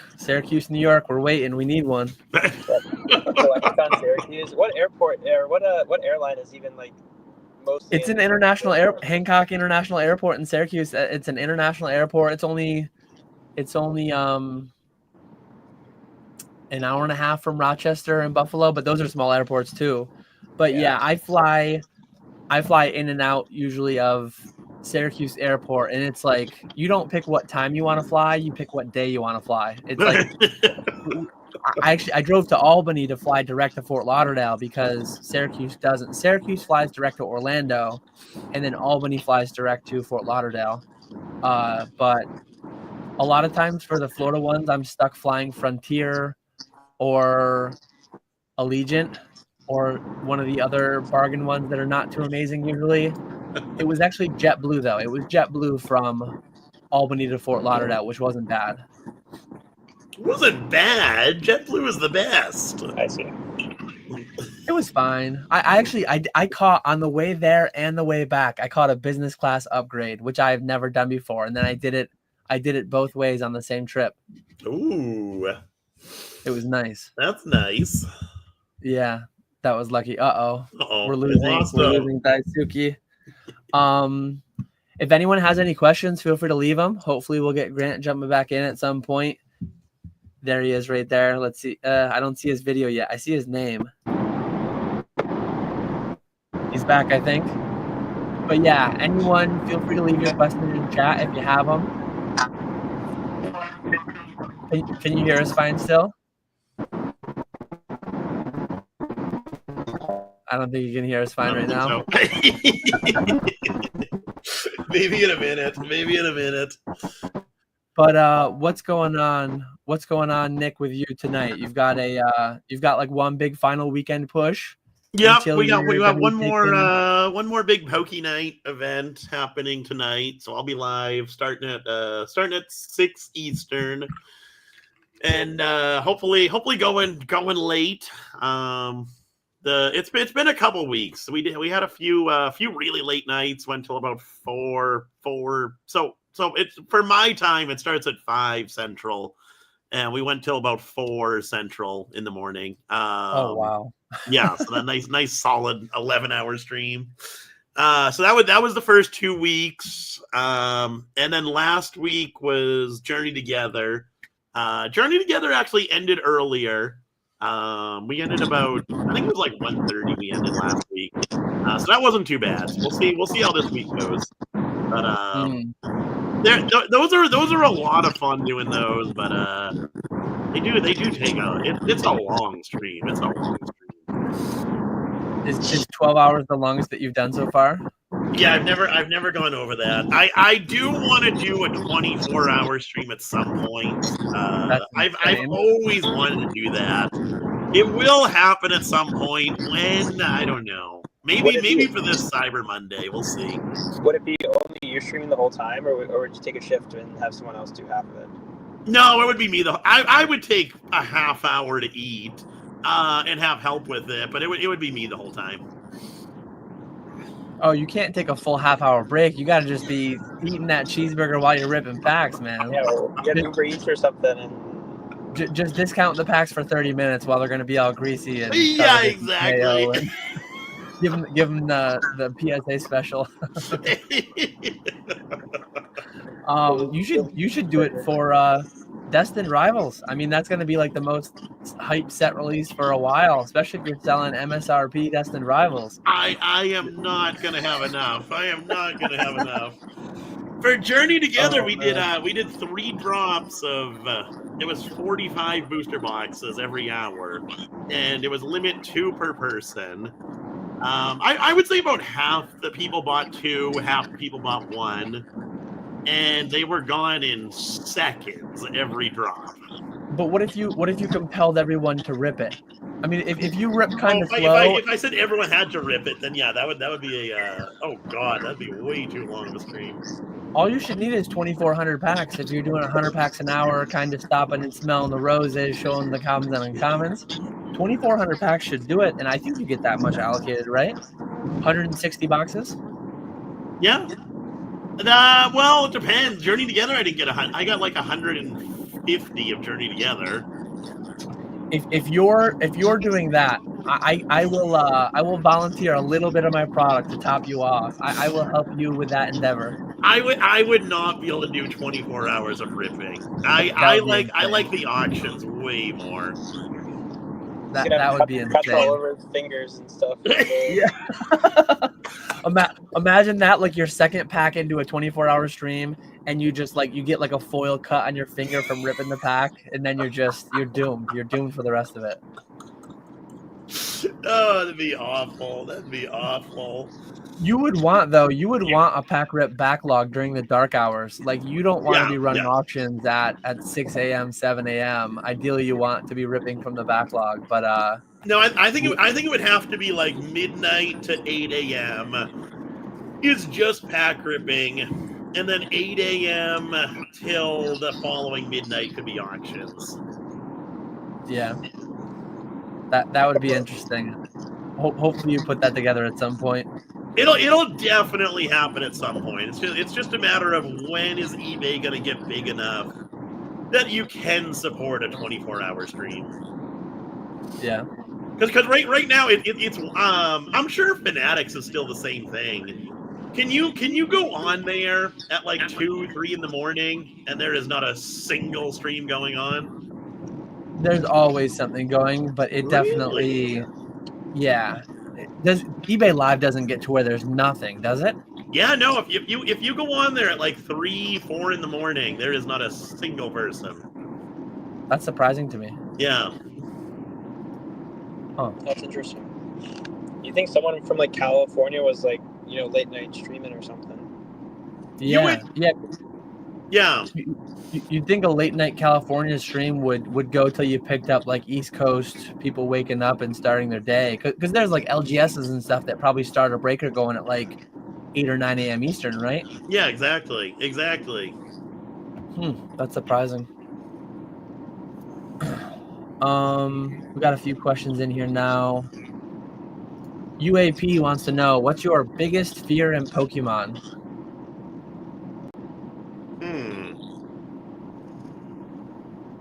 Biggest fear in Pokemon? I don't know. I mean, I didn't really consider the tariffs until they just kind of happened, but those are pretty scary. Yeah. I think just like a broad economic, like global downturn is probably the worst thing that would happen to us right now. And for all we know, like this could be the start of the onset of it, right? I haven't checked what the S&P is doing today, but yeah, it's down 5.67% today. It's down 13.26% for the year. Not trying to incite panic or anything like that, but I think 20% is where they call it like a recession. If the broader markets, crypto, stocks, if everything goes down 30-40%, which is historically precedented to happen once every several years, that could be bad news for the Pokemon market. And so go ahead. How we'll like survive through that, I don't really know. So would you say Pokemon is a better investment right now? Yeah. I mean, according to YouTube, Pokemon has always been, will always be better than the S&P 500 and everything. Let me see what crypto is doing right now. So what's your biggest fear? I don't know. Biggest fear? I don't know. I guess fate becoming more of a thing. That wouldn't be good. Right now, I think it's fairly easy to tell them apart. But if that ever became something where it wasn't as easy to tell them apart, that would not be good. People printing fake cards, not good. Yeah, I mean, yeah, I guess after seeing the whole test print shenanigans, that was. I feel like after seeing that, and then whatever we're about to deal with, navigating this, I don't really see it getting much worse. I think this is really where you build the character. Mm-hmm. Did you touch those at all? Did you buy any? Did you consign any? Absolutely not. So we got offered them. We got offered one, which is actually one of the, I think, 11 that were confirmed to be real. We got offered that in January of the previous year, so January 2024. We just got offered it randomly, and at the time, like, hadn't been being talked about. Like, there was no, like, they were being flooded. Like, I had no idea what it was when someone was just like, "Hey, would you be interested in buying this?" And they're like, "We're asking like $55,000." It was the price was in yen, but it was like whatever it was around 55K in yen at the time. And we just said no. We're like, I don't know what that is, whatever. And then that ended up being, it was the Pikachu Alpha, I think it's the Alpha. I think the guy Tang G5, I think he owns it now, but I think that was one of the few that was confirmed to be real. But it was so funny, like, for a while, we were talking about it, and the one that we were offered was like, it was beat up, I think like it got like a 6.5 or 7.5 or like a low grade, because it makes sense, it was old, it was beat up. And then as we started seeing more of them, me and some other people, we were kind of looking into them, and we were wondering why the backs were all fuzzy and stuff, and like, this might just be printed. And so, yeah, I'm very happy to say that we did not touch a single copy at all, and we did not take any of them on consignment. If someone wanted to consign it, like, I probably would have auctioned it for them on Fanatics, but like, I didn't even get approached with anyone wanting to sell it, so I guess I was lucky in that sense. And I probably would have just wouldn't have even thought about it and just been like, sure, you can do it, it's fine. That's the same exact thing for me. I had a couple people talk about consigning, and then it fell through. They didn't end up doing it. I'm glad, because my take would have been, hey, these things are financially guaranteed, CGC authenticated, like, we're good to go. Let me auction it through Fanatics. But I'm glad none of those came my way. Yeah, it was a big headache, but it wasn't even like something where, like, I was sus of it, but at the same time, I wasn't expecting, the whole situation to be exactly, how it actually was. Like, sometimes the truth is stranger than fiction, and this is like a really good example of that. Like, no one expected, any of it. And so that kind of, it definitely shook the market a bit. Definitely added some, like, some people were really nervous about, like, the high-end Japanese market, specifically like older trophy cards, I think, after this happened. Just because of the possibility of there being extra copies of maybe some of those as well. It kind of scared some people. So the test prints had a bit more of a impact, I'd say, than just obviously people losing money for buying paper fake cards. But it seems like now people are okay with, these trophy cards. I mean, I got a lot of interest in the Kangaskhan that I posted yesterday. Yeah, you want to talk about that quick? No real issue for anyone that didn't. Sure. I think my internet's cutting out again. I think I'm driving through the middle of nowhere, but hopefully you can hear me okay. Yeah, we can still hear you. You're a little fuzzy, but your sound is coming through fine. All right. Well, okay. Well, basically, if you check my Instagram, we just graded a huge card, the Trophy King, one of the first trophy cards. We got a tag 10 on it, which was pretty insane. The card is just beautiful, and it has, you have to go look at it to see it, but like, dude, the swirl in the card is just amazing. It's like perfect swirl placement. It's like a double swirl, and the card is just in pristine condition. So I was really happy to grade that one. It was worth my 24-hour California day trip. Got that one on the walkthrough service? Yeah. That's awesome. Yeah, that was a big grade. Yeah, at 960 as well is like pretty strong. Some of the 950s is like the weaker side, but once you get to that 960 and up, it's pretty respectable grade. And if you look at the card like yourself, you'd see it. It's like, it's nice. I don't know. Not really much else to say about it. Is it up for sale already? Are you going to auction it, or is it just going to be a buy it now OBO? Yeah, I think we're just fielding offers on it right now. A few people reached out. Nothing like super serious, mostly just asking, So the last public sale of a PSA 10, I think, was like 220,000. That was 2 years ago, I think. So we're asking 300K OBO for the time being, and just kind of seeing where that gets. But a lot of the tag cards have been, there's been a lot of interest in them. So yeah, tag's definitely been in the news lately.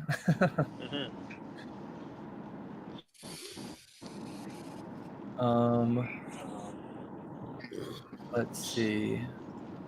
Eric Drinks Water wants to know, any favorite artists? I know you mentioned maybe not your favorite Pokemon, but like a Pokemon species collection that you're after, Grant. Yeah, so I have a pretty cool Mawile collection. It has some autos and then also some like black label Mawile cards as well. Do you do anything with like specific artists or no? I don't collect a specific artist, but I can tell you that my favorite artist is actually Kazuki. Kazuki's known for kind of like almost looks like crayons, like drawing with crayons. Really cool, colorful art. And like one of my favorite cards that Kazuki drew was actually the Jirachi from Deoxys. Yeah, I have a signed copy that I was able to get myself, which is pretty cool. Just mailed it in because I got a Shikishi, like an original artwork, drawn for me as well, and then he was willing to draw a card for me, or sign a card for me. So that was cool. I was gonna say I couldn't remember who, but I knew we had some Kazuki fans in chat. I think Retro's a big Kazuki fan.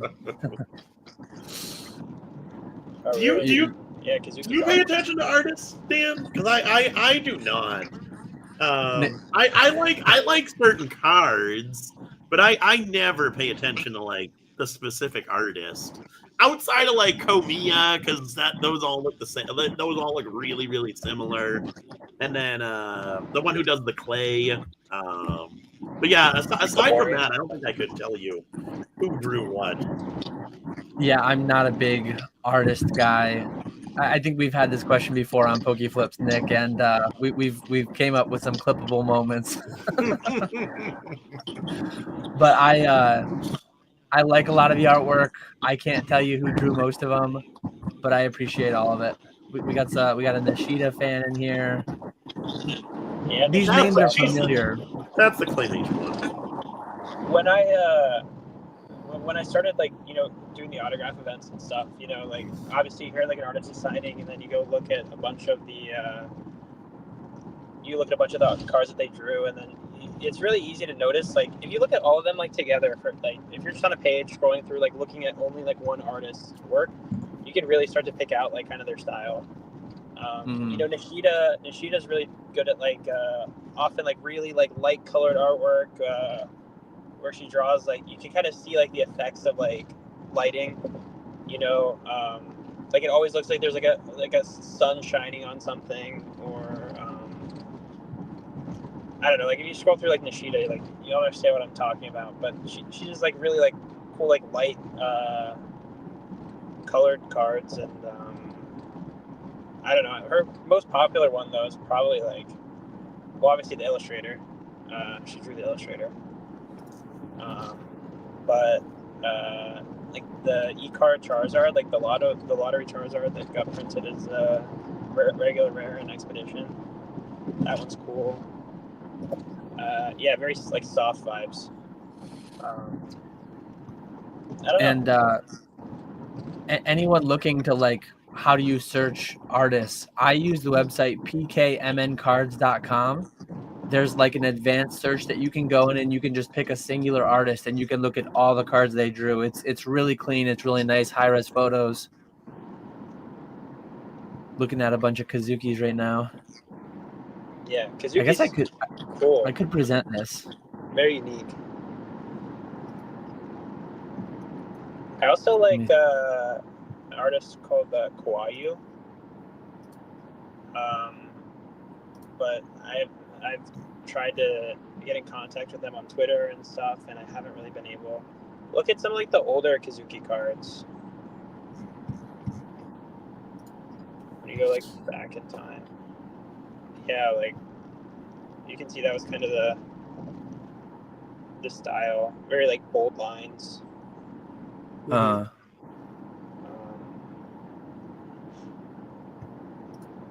Yeah, my favorite's the Jirachi from the office. That's the problem with all these Pokemon sites. They are filled with ads. I don't know what my ad block's doing right now. Annoying. I usually have an ad block running, but it's failing me right now. At least you're not getting any inappropriate ads. I know. Risky.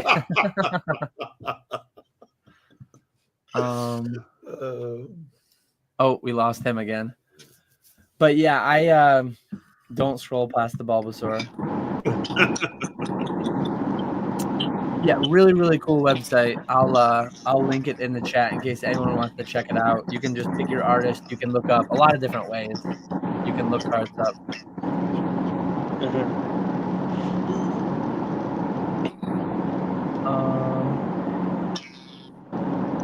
we did the artist one. Here we go.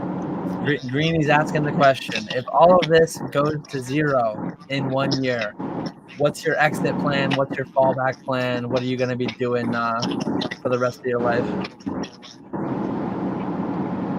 I have no idea. Finding a bridge.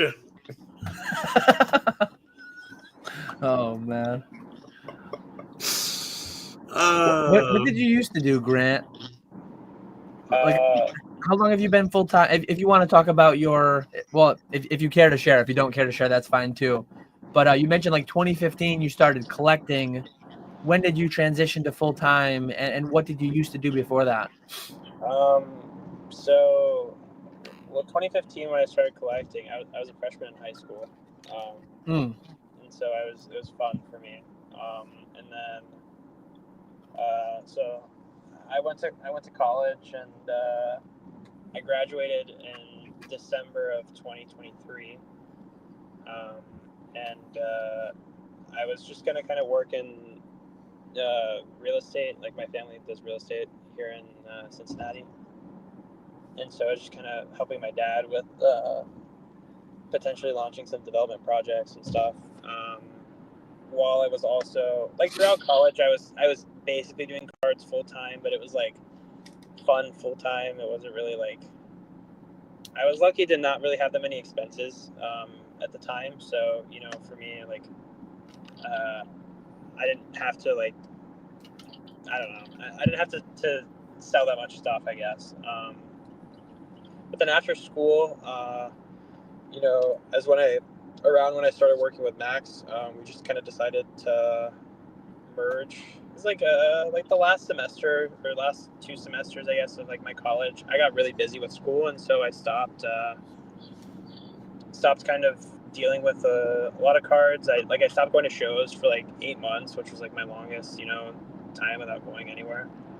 And so I hadn't been doing anything, and then I got approached by Max because one of our friends, we had like a mutual friend, and he's like, "Yo, you guys should work together. Like, I think you guys would balance each other out well."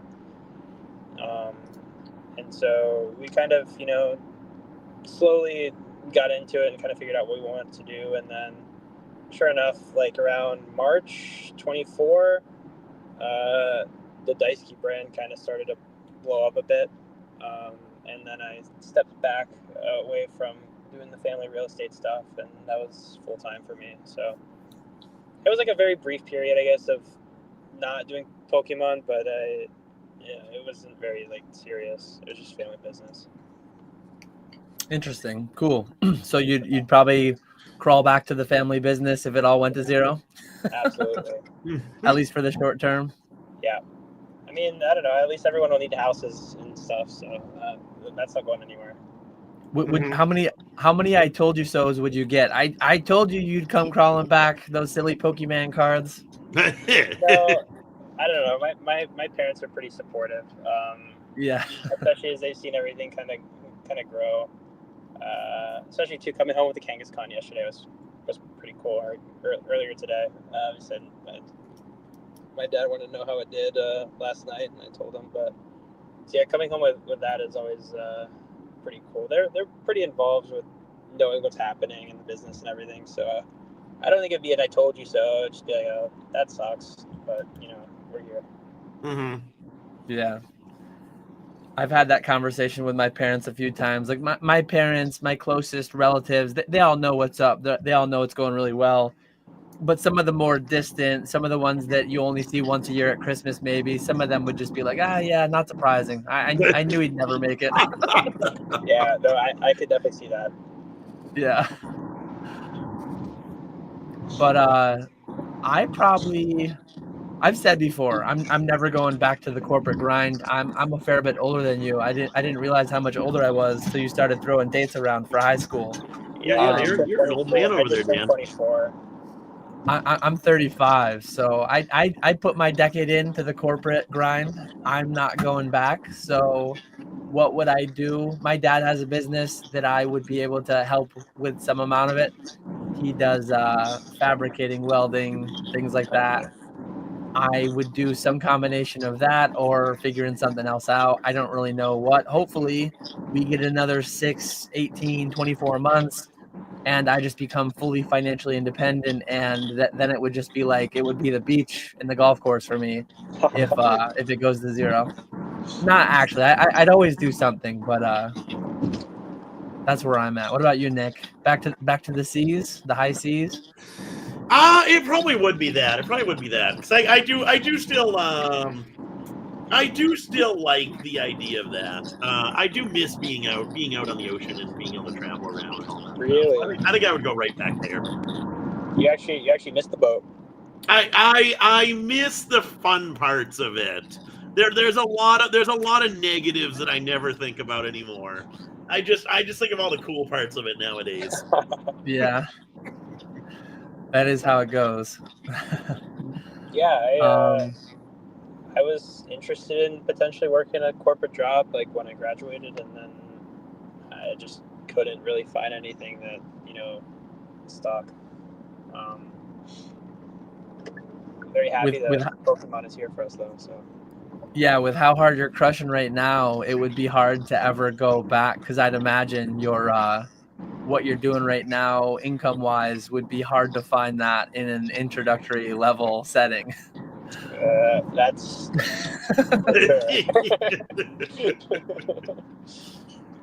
Yeah, I took a big pay increase when I quit my chemical engineering job after a decade. So I can imagine I'm not gonna have any prospects like I have right now anytime soon. Yeah, I would have loved to have Max here, but he's busy today.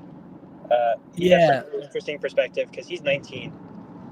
Oh, So, wow. like, he makes me feel old. I just turned 24, but yeah, he's 19. He's still in college actually. So, um, That's actually a really interesting dynamic. But we'll have to get him on, or maybe the pair of you on again sometime down the line, because I've made a joke before. I was just talking with my wife about this last night, and maybe he's going to be listening, which I'm a little bit afraid if he is. But there's a young kid that lives, well, a young kid that dates the girl that lives next to me.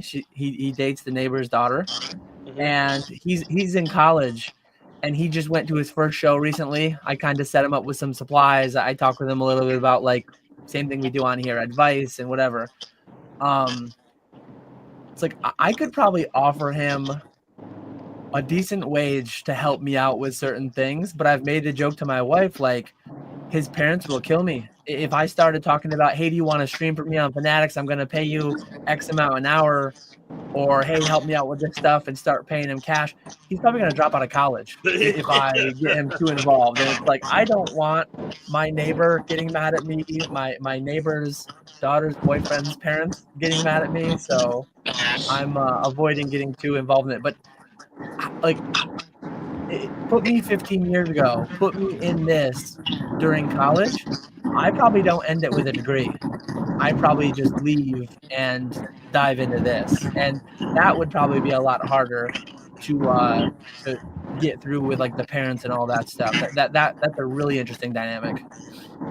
Yeah, it's funny. Some of his perspectives on things are pretty funny. Obviously, being involved in high stakes business at such a young age. But he, I don't know. You should listen to some of the things he has to say, because he's actually a majority shareholder in our operation actually. So I have the minority stake. I was going to ask you, and if anything's too prying, like, feel free to just pass, but you guys are set up as like a proper LLC, or maybe an S or a C corporation or something, and you have the ownership split that way. I was going to ask you, like, logistically, you guys decided, like, he fulfills out of New Jersey. How do you guys split what the roles are? How do you guys split, like, what the capital contributions are on a big card like the Trophy King? If you guys make a massive win, like, is it just split proportionally to your ownership, or does it kind of vary, like, case by case, card by card? So everything that's in the business, is just in the business, and we just have our set proportions already on everything. There's certain cards that come up like randomly, like, for example, like, there was one where we bought a number 2 Pikachu from Worlds last year. And it was just a weird time with, like, funding and stuff, so, like, I just contributed more of, like, my personal money towards it. So, like, I own, like, a majority stake in that one card.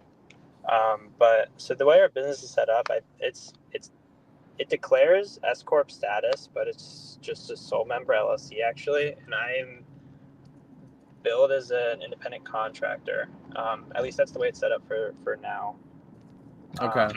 And that's luckily we have some great accountants who help us with all of that, and issuing 1099 internally and all that kind of stuff. So just the way we kept it for this time was just that we'll continue to use Max's business, and then profits just get taken out month to month, in the proportion that we agreed to. And so that's kind of how we are navigating it currently. Next year we could change it and restructure it. It's a bit messy. Yeah. But when you have good accountants, everything's actually, like, well, it sounds messy, but with the way that we're able to kind of control everything, it's not that bad. And that was just a stake for, like, really hard to, like, combine businesses and issue shares and combine capital and everything. So that was kind of the solution for it at the time. And that's been how we've been operating now for a while. So. Yep. Yeah, interesting to hear, like, at least to me. I think most people, when taxes come up, when 1099s, things like that come up, they just start to fall asleep. but it's always interesting for me to hear how other people structure their businesses and partnerships, especially because I have this podcast with Nick. I have the Patreon with Jake. A lot of those are like smaller scale, smaller risk level things. They're just done on like handshake agreements. But when you guys are pushing multi 7 figures in sale a year, and it's all on these high end slabs, and there's a lot more risk, there's a lot more capital, there's a lot more like behind that, right? So the trust levels have to be massive. And I'm venturing more into that territory now with my 2 streamers, my independent contractors for that. But that's they're, as far as how ours goes, they have no ownership or anything like that. They just get compensated very well for their time. Yeah. I don't know. We were always looking into it. Like at the end of like, I mean, we just dealt with it at the end of like last year. It was a really like back and forth kind of figuring out like, as far as tax benefits go with like for both of us, like a big thing that came up with us this year was like, you know, me wanting to like, you know, take out a mortgage on like, you know, a house, and you know, it's really hard depending on how you get your income, right? It's pretty tough. Yeah. And so, you know, part of that was like, you know, my accountant's like, okay, so now, you know, we'll just issue you W-2 through your own business, so that way you can have, you know, pay stubs monthly for this year, and that way, you know, come next January, you know, when I'm ready to apply for a loan or something, you know, it will be easy. Because that'll be my, I guess, second year of serious tax returns. Yep. So, yeah, I don't know. I think there's different ways that people can go about it depending on their circumstance. But you know, this method kind of works for us. Obviously, like, you know, I'm still like, I have access to the accounts and whatever, you know. So it's we function as a partnership, even though it's not really a true partnership in terms of ownership of the actual company that we operate out of. Just because I take money out of the company every month. So. Interesting to hear how that's all set up, and you guys are crushing it.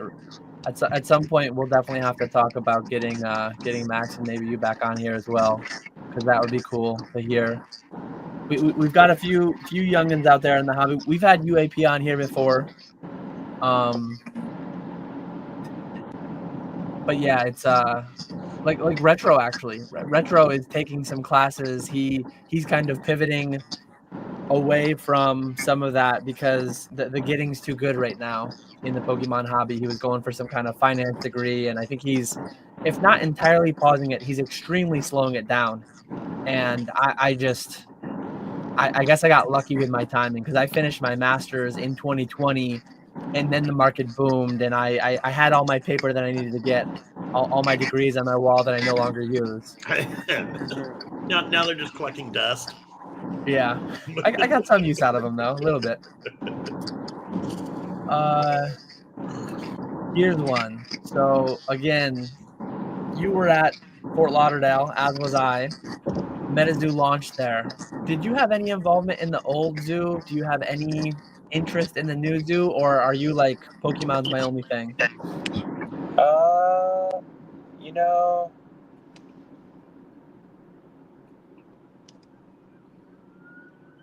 hold on. Uh-oh. Oh boy. They got him.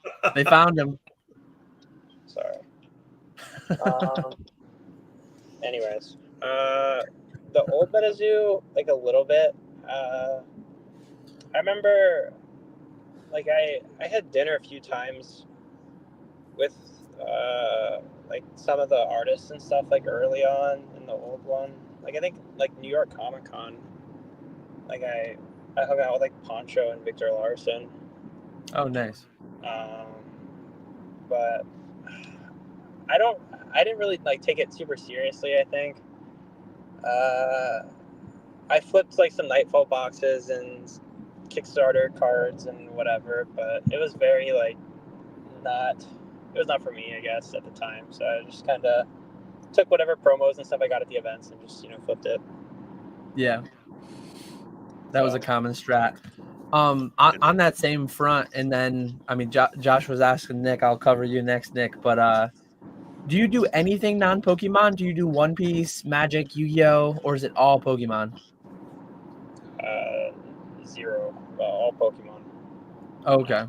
I have a somewhat of a small sports PC, but mostly just Pokemon. I only sell Pokemon, rather. Yep. So what about you, Nick? How's your zoo experience gone so far?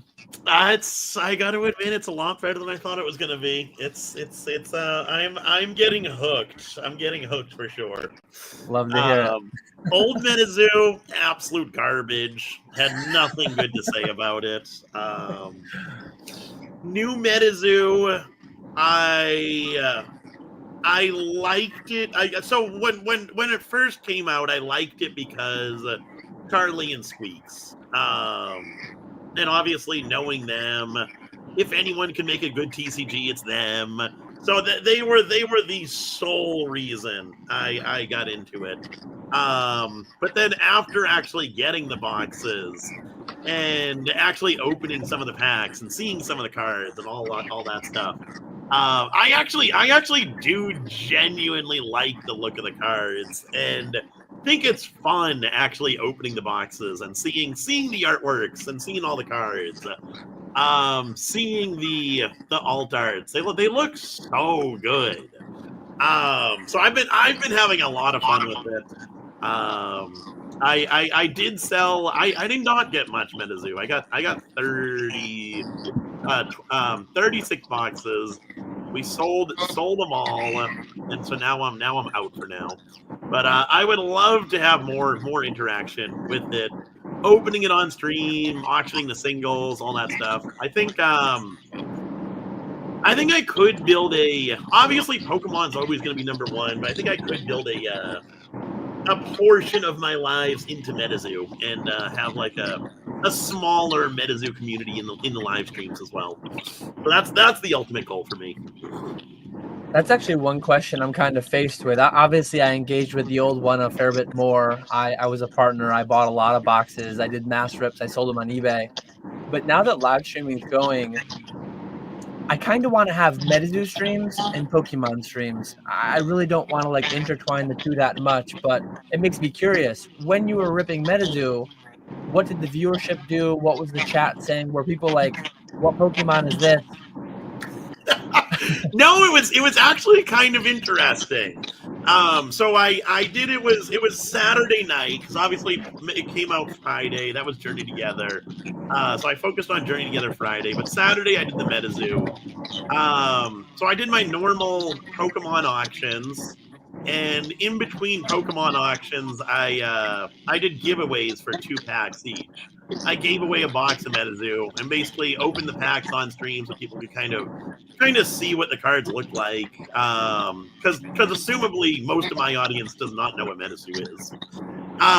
And the people who were watching these openings actually did seem to enjoy it. They had a lot of questions about what Metazoo was. So I was able to kind of talk about it and all that stuff. And then after all the auctions, I did just Metazoo openings, and normally when I end auctions and get into pack ripping, I'll have 40, 50 people in the stream still for pack ripping. But this one dropped down to about 25 people because it was just Metazoo.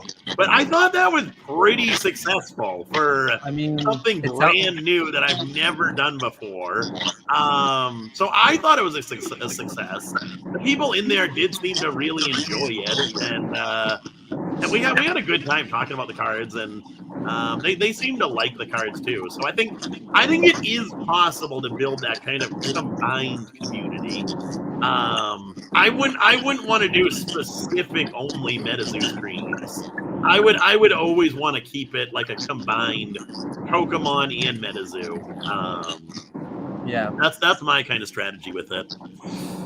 Well, I mean, if I'm extrapolating from your numbers, that's what I always say to do, right? Get one set of numbers and extrapolate into infinity. 25 viewers instead of 50. It sounds like Metazoo's on pace to be half the size of Pokemon as an IP. That's pretty bullish. Yeah, If exactly. If PokeTube has taught me anything, you take one data point and you extrapolate entire markets from it. So I think that holds water. No, that's interesting to hear, though. Obviously, I'm a very biased individual, but I enjoy the new one a lot. I'm gonna continue my periodic Metazoo Saturday videos. I'm gonna have a couple weeks from now. I'm gonna have a devoted Metazoo streamer, and I'll try him out on Fanatics Live. So There we'll we see go. how that That'll be goes. good. And whatever happened with Cryptic? Oh, sorry, Grant. Yeah, I was gonna say at least on Fanatics Live, you can run your Metazoo stream and your Pokemon stream at the same time if you have two streamers. Yeah, that's what I like the idea of, kind of double dipping on like Saturday night prime time, have Pokemon going and have Metazoo going, not cutting into it. Yeah. Yeah. Cryptic? I don't know. And yeah, Nick, I am. boxes. They completely died off as far as I know. No, I never did anything. I wanted to do something with them. I've got a ton of boxes of the first set sitting in my storage unit. I just never had time to do anything because that was right around the time the lives were starting to pick up and I was back home. But I never did anything with them. I had such high aspirations too. I never, aside from Metazoo was the only one that ever tempted me and I got into it. But like, there are a lot of different mostly Kickstarter TCGs that are at Collecticon. I saw one at the back of Collecticon that was like bugs. It was like bugs. Interesting. Yeah, seems like Grant didn't see that booth, but some kind of a bug TCG. I don't know. I didn't look into it clearly at all, but going back to last year, a couple of years ago, D Spirits and Can of Beast, and like there's a lot of them that would be around there. Yeah.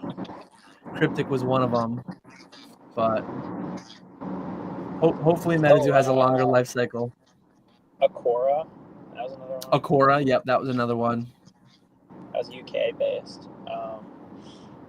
Yeah, it was funny. Everyone would trade net or whatever. Everyone would always just be showing off their TCG. Getting people to rip packs. Otherverse, I think, is another one that exists. Yep. It's hard to make a new TCG. I think. Mm-hmm. Just like getting enough people that like want to play it, and then you have to have people to want to play it enough to where there's other people that they can play against each other and all that kind of stuff. Getting into the game stores for the tournaments and everything.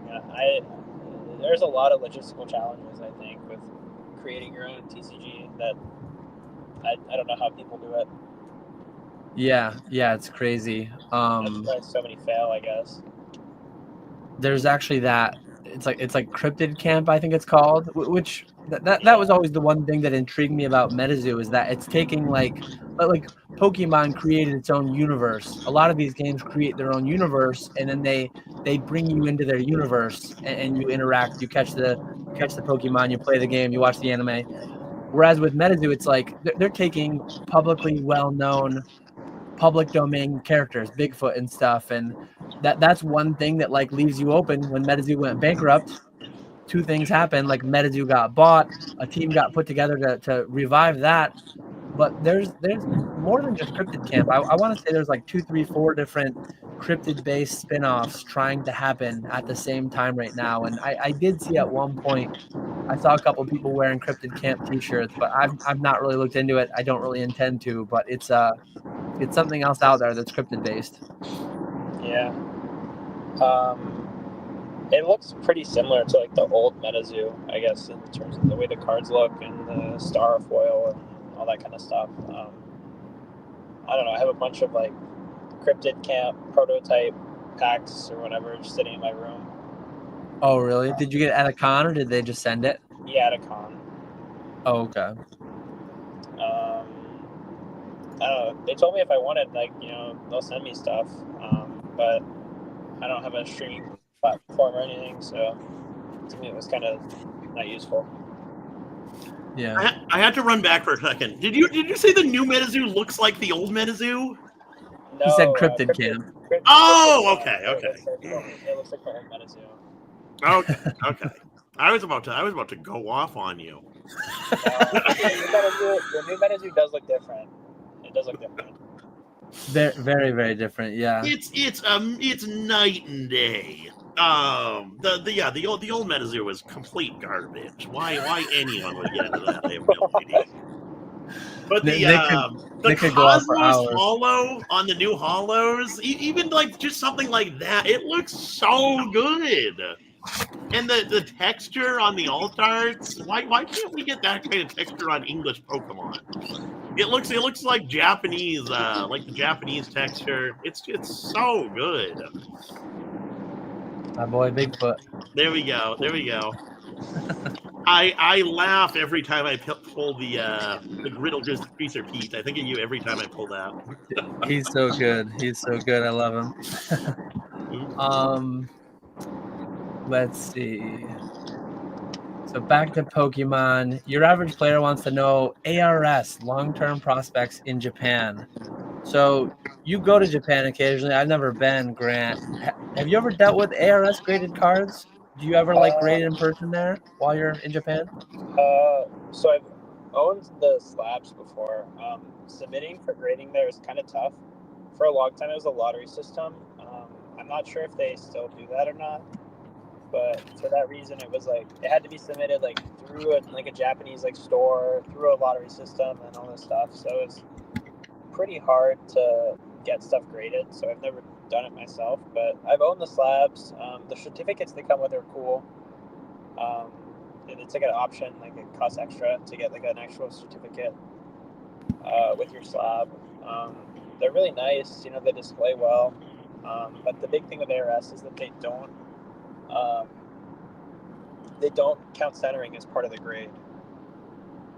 So a lot of ARS 10s will be the card is mint, there's no scratches, no dings, whatever, but it'll just look like it's completely off center, like Koro Mew, for example, right? Notoriously off center card. Yep.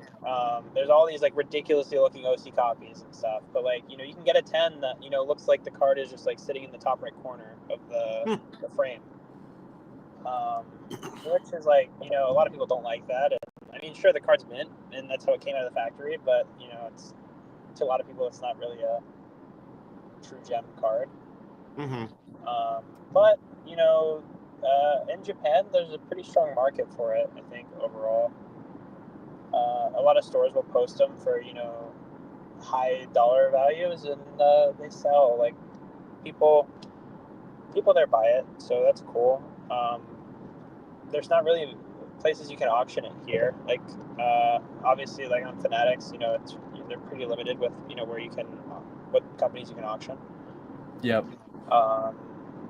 But so if I was gonna auction ARS here, I'd have to do it on my own eBay, or I guess submit it to ZNG or something.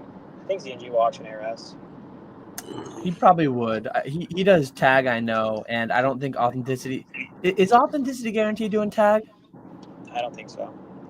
Yeah, because Fanatics, they're not taking tag yet. I'd imagine eventually they'll take them, but it's in the works. It's in the works. Yeah. It's in the works. But yeah, so I'm not sure how the market here will enjoy them, but I think they're cool. If you haven't owned one before, you should pick one up. Actually, it's pretty interesting the way that they feel. I'm not saying you should buy one, but literally just hold one, and it's a very unique slab. Yeah. They have the bottom label, right? Am I thinking of the right one? Mm-hmm. Mm-hmm. And Okay. The grade is on the back. Okay.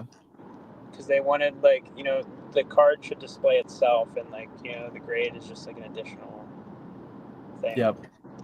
a lot of people are drawn, like, if you look at a PSA card, a lot of people just immediately look at the grade of the card. Yep. Like, and that determines, before they even look at your card, whether or not you have, like, a good card or not. You're like, oh, is that, like, a Charizard? And then you're like, oh, it's an 8. Yeah. I do like the concept of that, keeping the eye appeal, like keeping the focus right on the card. Mm-hmm. I like that concept. So, I don't know. I thought that was cool. Nick, you ever have any ARS or no? I have not. No, I haven't. Yeah, no, I haven't seen a single one in person. Me neither.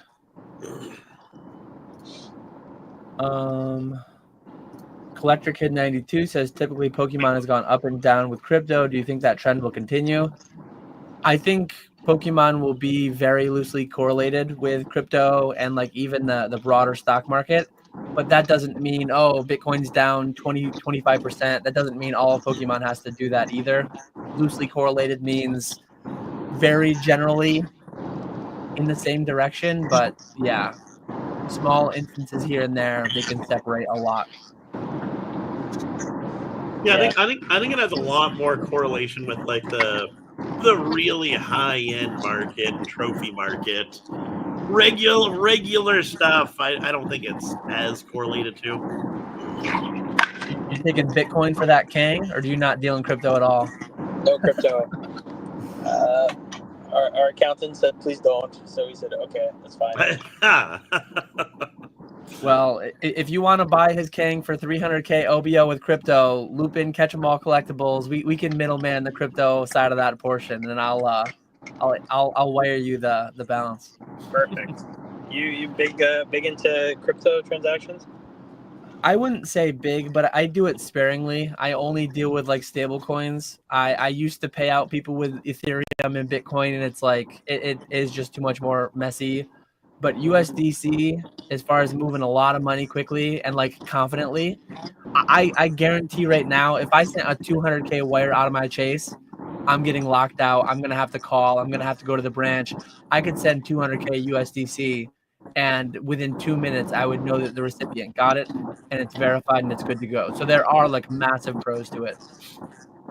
Mm-hmm. Yeah, we recently got the Chase private client and Platinum Business set up, so it's helped with a lot of wires. Highly recommend. Oh, nice. If you don't have that set up, you get unlimited wires for no charge now. So oh wow! I might need to look into that because anytime I do like a new level up, anytime I do a new like up to 50K, up to 100K, it locks me down. I have to call. I have to go in. It's such a hassle. It's so annoying sending people money. They make it so difficult. Yep.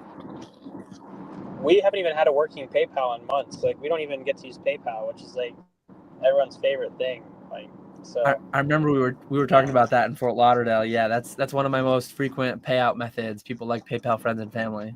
Mm-hmm. For whatever reason, I don't know why. They want to think they're your friend. Yeah. Yeah. They need more friends. Yeah. But yeah, no, the Chase private client's pretty cool when you have it with the Platinum Business, because like normally a wire costs $25 to send it, but now I don't get charged when I send wires. That's like the big thing. It's just like sending. We were doing our expenses like 2 months ago, and we had like $400 in wire charges. I hate the way Chase does it too. $25. Yeah, like if you send a 10K wire, my old credit union used to just take out 10,025. It would show you directly there how much you were paying.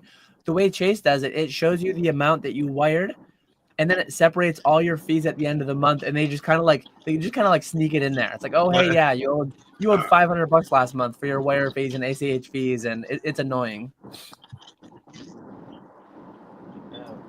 So now I think I just had that set up, then it's free. I need to look into it. I think I went with just the preferred Chase business. I think I went one level below Platinum. I'll have to look at it again and see if it makes sense after having had it for a few months now. Well, like, it's pretty easy to get the fees waived, because the Platinum Business, it costs like, I think it's $90 a month, But with the platinum business, if you don't have private client, then they give you 4 free wires, and like that's already $100. So you're already profiting $10, even if you don't keep the minimum amount of money in the account, which is like the other way to waive the fee. And my like if you primary just have a running balance average of 150K in the account, I think. And then it's waived. Yeah. Yeah. My most common type of payout is ACH. I only have a couple consigners who want wire every time, but I'll need to look at it. Now that I have a few months worth of data, I'll have to look back and just see how much I paid in wire fees. It probably would pay for itself to just have it. Yeah, especially like when you're doing these hot buy lists. I'm sure some people want wire for their 10,000 151 packs or whatever. Yeah. Right. Yep. Yeah, there's definitely times where people would prefer wire, but I talk them into ACH, and if I could just default more often to let's just do wire, they'll probably be happier in general. Probably worthwhile. Yeah, there you go. Here's one from Eric Drinks Water. So what are your favorite gimmicks? And then a couple examples of gimmicks, like what he means: 3/4 art cards from the XY era, mega cards, Terra cards, Delta cards, etc. throughout the entire Pokemon history.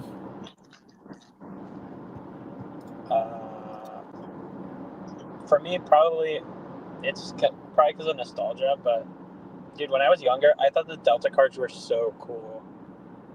Like the fact that I could have like an electric Charmander or something, like when I was a kid, I thought the Delta ones were so cool. And then to this day, obviously, so those are some of the most expensive EX boxes, mostly because they have gold stars in them. But so I don't know. I think for me, it's probably the Deltas. I like the whole concept. What about you, Nick? Probably break cards, right? Break cards? Oh, God. No, I think I would go the legend cards. So kind of similar to break cards. It's funny that you laughed at break cards and then you said legend cards. I didn't expect that reversal. That's hilarious. I don't want a horizontal card. I want half of a horizontal card. I'll add the caveat that it has to be a pair. It can't just be the one. That's hilarious. Yeah, I don't want half of a break card that's all silver. I just want Lugia's toes. Yeah, or Ho-Oh's like claw. Oh, that's funny. I didn't expect that. I think I'm gonna have to opt for Deltas as well. I wasn't around like when they were coming out. I was out of the TCG at that point. But looking back, it is really cool. It is unique to get that. Just seeing the Pokemon in unexpected typing. Yeah, they made a cool theme with it, with all the Holland stuff. It was a few sets, where it felt like there was some sort of uniformity, which was cool. Yeah. Like the Holland research stuff. So, I don't know. That's a good question. Yeah. Yeah, thank you, Eric Drinks Water.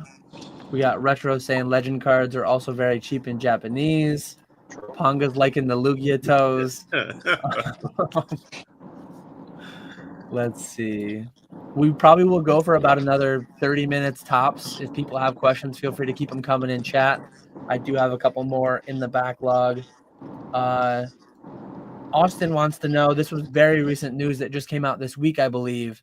So for anyone unaware, I'll give a quick overview. If you buy a raw card on eBay that is not mistitled or miscategorized or whatever, it would go through what's called the authenticity guarantee. The card is sent to PSA to basically verify the card is authentic, matching the description and all that. And that happens on all raw cards over $250. So I don't know if it starts now or if it's starting very soon, but say you buy a raw Moonbryon for $1,500, $1,000, whatever they are. You'd be able to click a box, pay the additional grading fee, and then whilst they're getting authenticated, they'll actually grade it and they'll slab it. And then they'll send it to you. You bought a raw card and you end up receiving a graded card. What are your guys' thoughts on that overall? I think I have some pretty strong ones, but I'm interested to hear what you guys have to say. Oh boy, I really like the idea of it.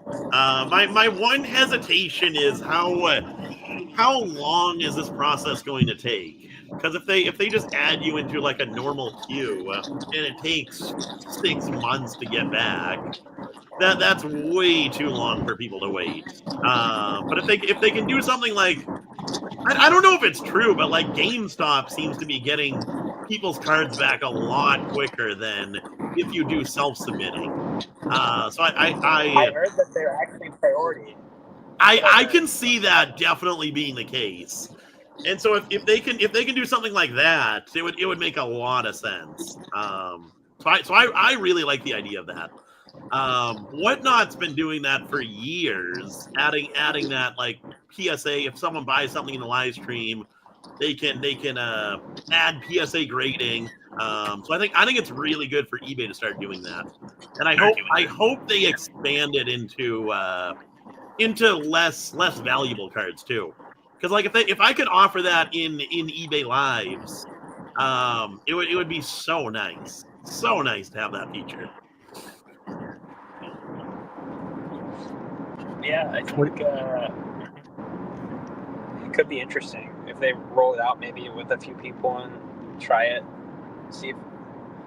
But I don't know. Then you're gonna get people messaging you saying like, "Yo, bro, where's my card?" And you're gonna be like, "Dude, I don't know. It's been at PSA for a month and a half. Mm-hmm. I don't know." Like, you know, it's like this whole like shifted responsibility thing. It'd be probably hard for you as a streamer to like. Yeah, I think you would still have to get it sent back to you, and then you would just grade it, or you would just ship it out to them afterwards, right? Like, I don't know how that would work. Well, like I only know like with Whatnot. With Whatnot, it goes to PSA and then it goes to the buyer. Whatnot has that? I didn't even know that. Yeah. Interesting. It's not like an audit. Yeah, you got to pay extra for it, but they do have that feature. Do you know how the turnaround times are on it? That I do not know. So similarly, go ahead. So my concern with it is like, so sometimes like if you get a card or something and like someone just got like a big thumbprint on the hollow or something, like, you know, obviously like if I was gonna, you know, be submitting like the cards or whatever, you know, you can just clean it with a microfiber, make sure there's no like random, you know, gunk or like fingerprints or anything, you know, on the surface, right? That like you don't want to get like docked for. So I feel like there's a lot of that stuff with like bogus of just someone just like tossing it in, or and then I don't know, the card gets like an 8 because it's like dirty. So, but at least that's me personally. Like, you know, I just like to. I don't know. I've had experiences where I'm like, why did this get an 8? And then I just see like that's my big concern with it. I don't know. Danny said he has some strong thoughts, so I'm curious to see what it is. Yeah, I think this will lead to a lot of like, and I might be entirely wrong here. I'm not the consumer for this service. Obviously, none of us are really the consumer for the service, but I just see a lot more PSA 7s and 8s being added to the pop, because generally when you sell, like at least us, maybe we're too deep into this. I know there are a lot of cards that are sold on eBay by LGSs that don't grade, by people who don't grade. A lot of people do sell PSA 10 quality cards, but I think the more common thing that will happen is somebody buys a card like, ooh, cool, I really like this. Oh, hey, I can grade it, I can protect it, I can encapsulate it, I can increase its value by paying an extra $20-$25 to get it graded with a PSA. And then they get their Moonbryon and it's a PSA 8. And then they look into it further and they're like, this is worth less graded than it is raw, what I just paid on it. Like, they'll buy it for $1,000, and then they'll see on TCG Player on eBay it's $1,000 raw, and it's a $950 PSA 8. Like, I just paid money to lose money. I think that's going to be a common enough occurrence that it will be like leave a negative taste in people's mouths. But maybe that's just my take because I'm like way too deep into this. Maybe a lot less people pre-grade than I think. That was my initial reaction, is that I was like, wow, those PSA 7 and 8 pops are gonna shoot through the moon. That is true. That is very true too. But we'll see though. I'm sure they employ people who have way more market data than I know. Like I kind of trust in PSA and eBay's ability to read the room, read the market better than my own probably. So they probably know what they're doing here. Yeah, as long as the turnaround times aren't like insanely bad, then I think people will probably like it. But again, like for me, I don't know. I'd rather just make sure the card is actually like in this habitable condition before I spend the money on it. And I didn't think about this, but yeah, imagine being an international buyer. It's actually a really good option to not have to buy a raw card internationally and then ship it to the US to have it graded and then ship it back, to just buy it, get it graded, and then ship to you internationally in one fell swoop. That's definitely a big like pro for it. I wonder if that would be a thing though, because when you sell cards internationally, do you still ship to PSA for authentication? Because for me, it's always shipping wherever the international hub is. I don't know. It doesn't go through authentication. I don't sell cards anymore. That's true. That's true. I thought it. I don't know. I thought it did still, but maybe it doesn't. It's I don't know. Maybe there's someone at the hub that checks it, or does it just completely bypass it? I have no idea. I'm not sure either. Maybe if they just selected it, then it would they just get the option anyways. Yeah, that could be. Like if it's a card that has authenticity guarantees and they're national, they can still just choose to send it to PSA. Mm-hmm. Even if it wasn't going to go there anyways. I don't really know. That's a good point. I don't start up on eBay to really have an answer. I'm looking on eBay right now, and I'm looking at a Moonbryon with authenticity guarantee. It doesn't look like it's active yet. I don't know if they announced the date that it's going to come. If either of you guys know. Not sure. I have no idea. I didn't even know about it until Rusty posted a video. How did you guys hear about this? Just like Instagram, or yeah, I saw it on Instagram. Okay, yeah. I saw it in Discord. I always hear about everything in Discord. Because normally I stay on top of like the eBay updates, but this was one I did not even hear about until, like I said, Rusty's video.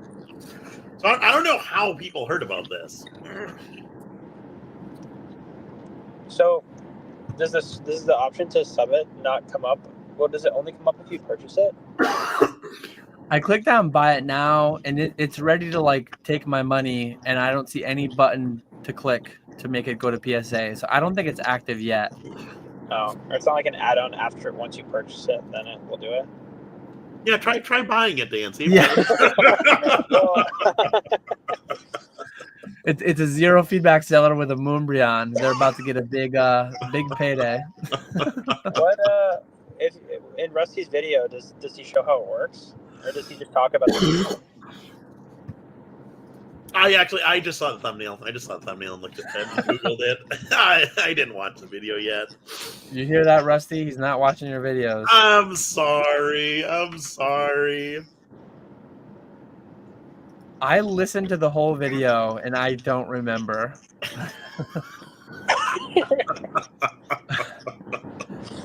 I think he just posted he posted an email that he got. I think I got that email too. Nick, you probably did as well. Maybe.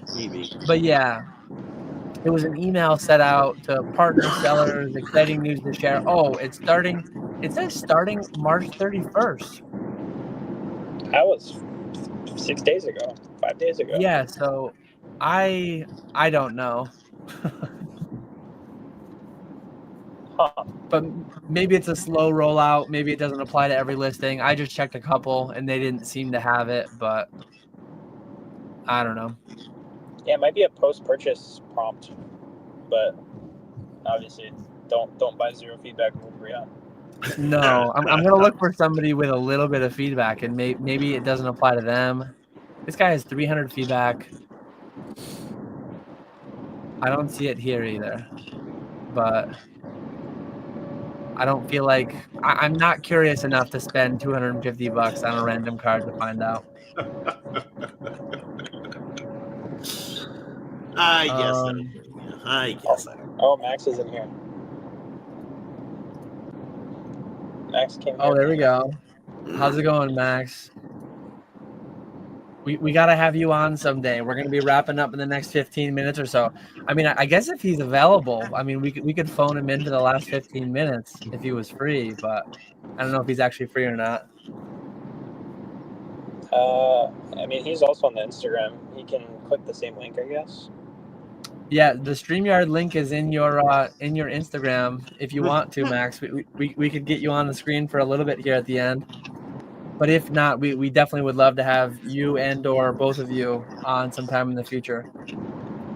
Meanwhile, we've got a question from Alex. I think it's on a lot of people's minds. It's like Journey just came out, Destined Rivals is coming out later, but like forget all that stuff. What's coming out a year from now, the 30th anniversary? We've always got to be looking way out in the future.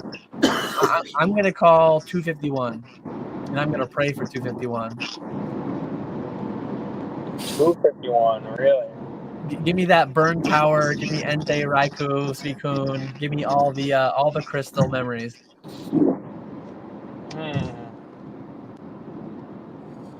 Dude, I have no idea.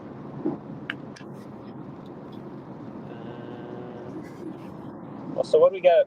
What we got before? We got what, Celebrations? Yep. And then before that, we had Generations. Yep. Yeah, I have no idea. I mean, I guess like, yeah, I'm lost. I don't know. Generations, Celebrations. What was before? I don't even know what was before that. What was before Generations? That's as far back as I can go. 15th anniversary set. Was there a 15th anniversary set? That would have been like 2011, right? There was a 15th anniversary like, Pikachu in Japanese. It was like I remember that. I do remember that. That would have been like black and white era. It would have been.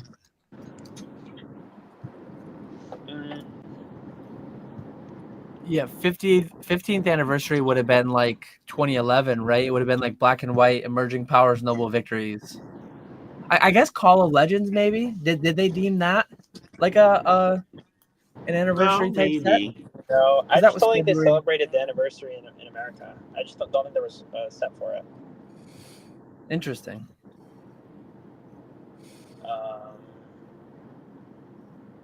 Yeah, I guess not. In Japan, though, there's always been stuff like there's 10th anniversary stuff. Yeah. Yeah, 10, 15, 20, 25. So. Oh, Max just came. Shout, though. Max came back from the dentist, so we won't get you on post dentist today, but we'll definitely get you on sometime down the line.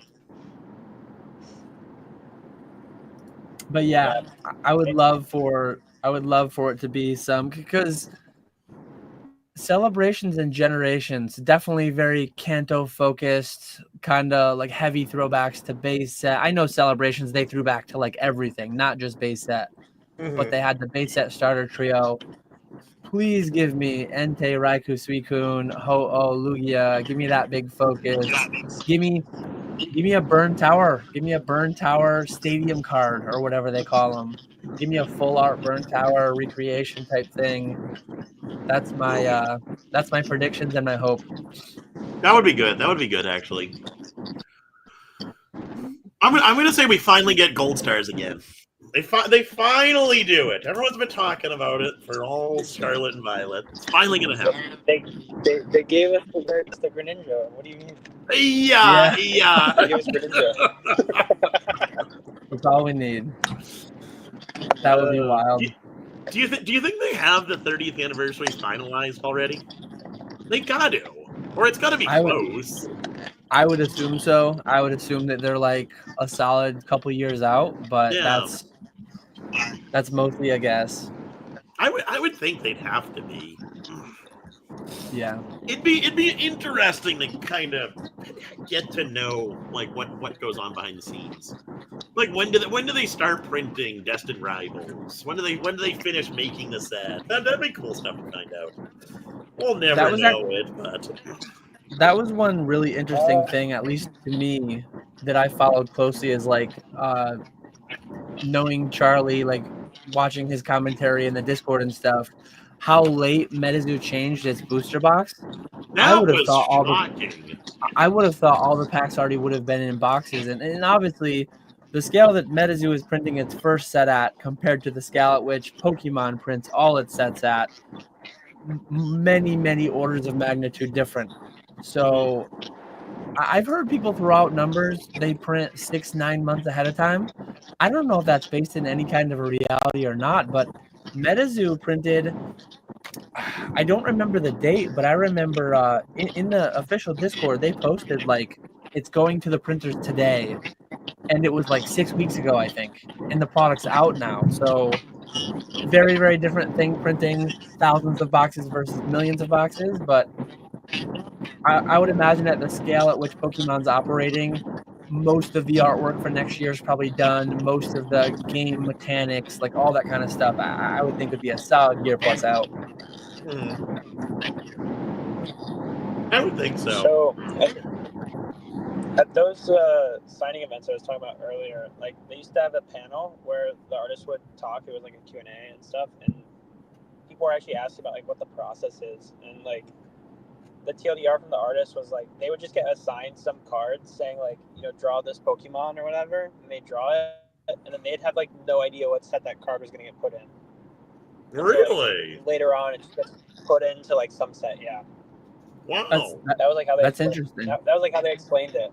I think like certain things it was different. Like Saito talked about how like he got, you know, like when he drew all the Poncho Pikachus, and so like, you know, obviously that was supposed to be like a whole collection of things that was going to be special. But like for these set cards, they just tell the artist like draw Clefairy, and they're like, okay, and they draw it.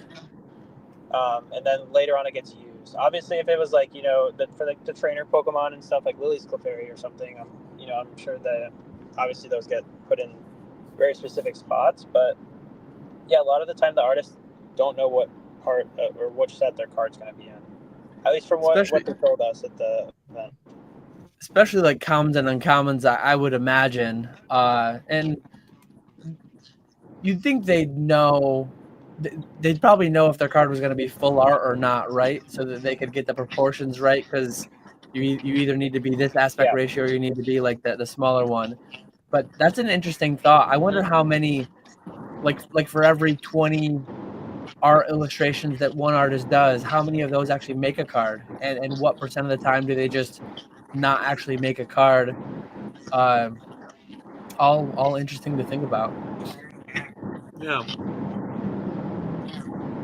I actually, I've never. Oh, go ahead. No, I was gonna say I'm not sure if they ever like draw something and then it just never gets used. I'm not sure how that works. Yeah, you would think there'd have to be some that occasionally didn't get used, but I've never really done any Pokemon signing related thing, and I've never done any signing related thing until just at Fort Lauderdale. They had a couple Metazoo artists there. I met Lily, I met Jet. It was interesting. I throughout most of the day there was a decent line, and I didn't really want to wait in a line. But by the end of the day, like there was almost no line to speak of, so I popped in, I chatted with them for a few minutes. I didn't think to ask like such good questions like that. That would have been an interesting thing. Like, what was the timetable for, especially since they did it on such an abbreviated time frame for some of this Metazoo base set. I guess the next one that I'm at, I'll have to. Yeah. I don't know. Especially too, like I think there's obviously like time for like approval too. So like, let's say the artist draws something and they're like, oh no, this is like too like taboo or something, you know, then they'll like make them change it. And So Retro says a lot of art is just commissioned as art as well, not even a card. A lot of the Neo Premium file arts were actually postcards first with the entire scene on them. And like some of these, like I don't know if any, I don't think any of these are reused on cards, but like they could be, right? Like what's the difference? I don't know what medium and what scale they're doing all these arts on, but it's an interesting idea how it makes it from conception to actually creating the art and then putting it on a card.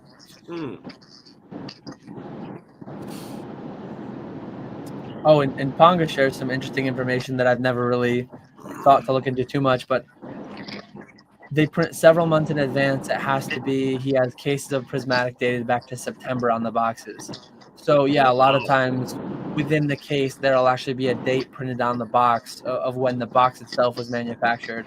Like Bennett Packaging is one of the ones that does a lot of them for Pokemon. But yeah, Johto is due, so hopefully the 30th is his year. It's gotta happen at some point. Gotta. Alex says, would it be? "Oh, Yeah, go ahead." No, I don't know. I was just doing the math in my head. It doesn't make sense. You go ahead. Oh, okay. If I get the card with damage that didn't show on the pics, you think PSA would blame the seller and say they received the card that way? Well, that's the way that authenticity guarantee works. If a card is sold as like near mint or mint, PSA will actually like send it back to the seller and decline it as part of authenticity guarantee.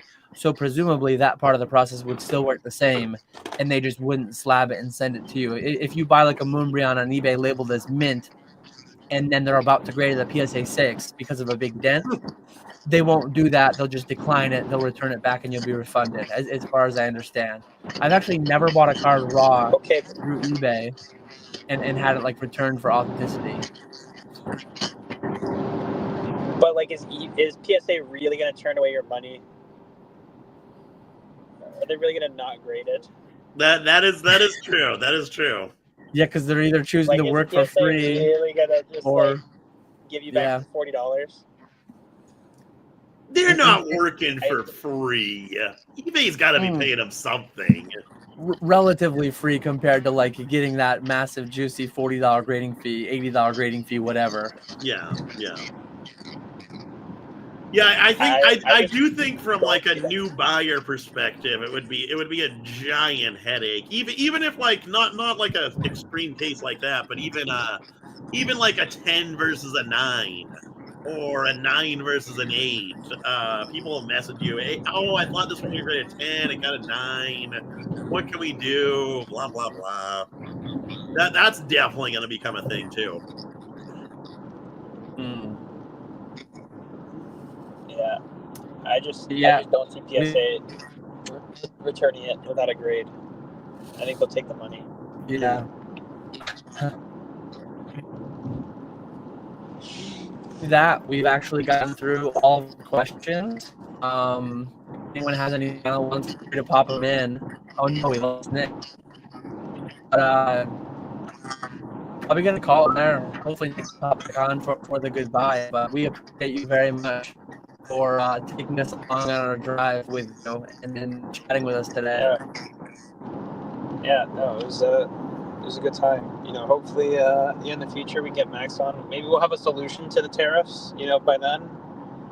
The next show, or whenever that is, months down the line, hopefully we'll have navigated the tariffs accordingly. Yeah, we'll see.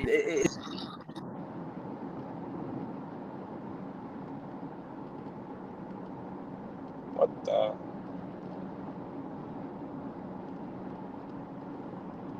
Is this my stream now? Is that what I'm seeing?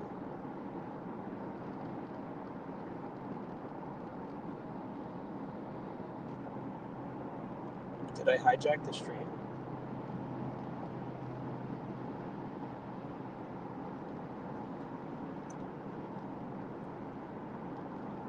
Nice.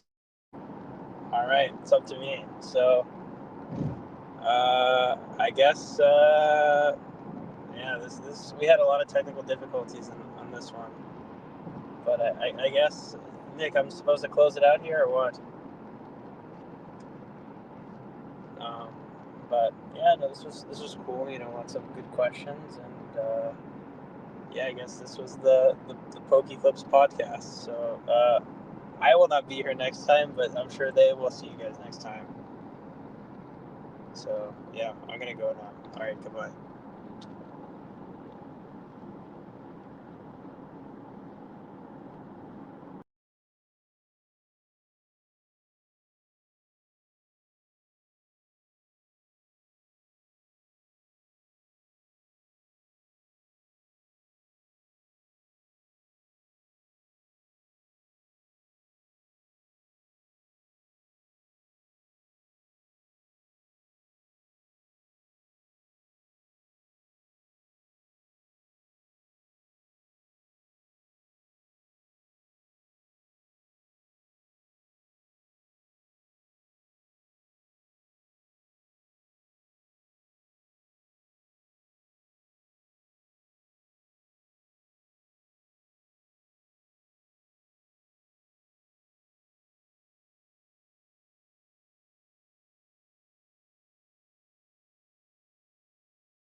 I'm back, I think. Are we back? Oh, we are back. There we go. I don't know the StreamYard login, so I couldn't end the stream. And it kicked you off stage too, or did you go backstage by yourself? No, I don't know what happened. I got kicked out, and then you were all fuzzy, and you didn't let me back in. You refused to let me back in. Goodbyes are always so hard, but I guess we made it easier. Sorry, Grant. I don't know if he's gonna pop back in or not last minute, but probably not because he's driving. But yeah, we very much appreciate him for coming on. Yes. Hopefully, no host. It's funny because I went and I unplugged my T-Mobile hotspot thing that I use. StreamYard said like, "Oops, it's not you, it's us." like my Discord was working, everything was working, but StreamYard just like had a hiccup, kicked me off. It's weird because like 30 seconds before it happened, I couldn't see you guys. It kept showing your cameras as loading. I'm like, oh crap, I don't know what's happening. But anyways, we're gonna wrap up here. It is a logical endpoint because of what happened, along with it actually being 4 when we wanted to end anyways. So anything to say in closing, Nick? No, thanks for hanging out, everyone.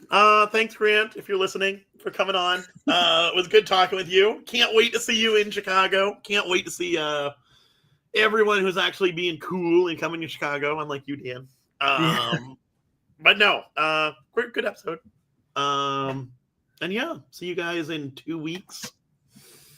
I was just messaging him to say goodbye and apologize for the boot there at the end. But yeah, it was a but StreamYard specifically said like, oops, our bad. It's not, it said like, it's not you, it's us. I've never seen that before. But next time on a date, I'm going to use that excuse if I want to leave. But yeah, as always, we very much appreciate everyone hanging out with us. Chat always makes these fun. The time always flies by. Thanks, Daisuki. Thanks, Grant. Thanks, Max, for hanging out in the chat for a little bit. But we'll be back to you guys. I think One of the upcoming Poke Flips, I think I have to push. Oh, it might be next week. No, I can still do it. I think I'm free then. You can do Friday before Easter? Yeah, because I'm flying home Saturday. Okay. I should be able to as well. For some reason, I thought it was one of them coming up relatively soon. I thought I had to move, but maybe not. I'm looking at my calendar now, and they all look good. That's good. But we'll figure it out as we get to it. Appreciate everyone hanging out. Hope everyone has a great weekend. Go catch Nick live this weekend, but not next. Go catch PK and Ponga live 5 days a week, 7 nights a week. And yeah, we will catch you all later. See you later.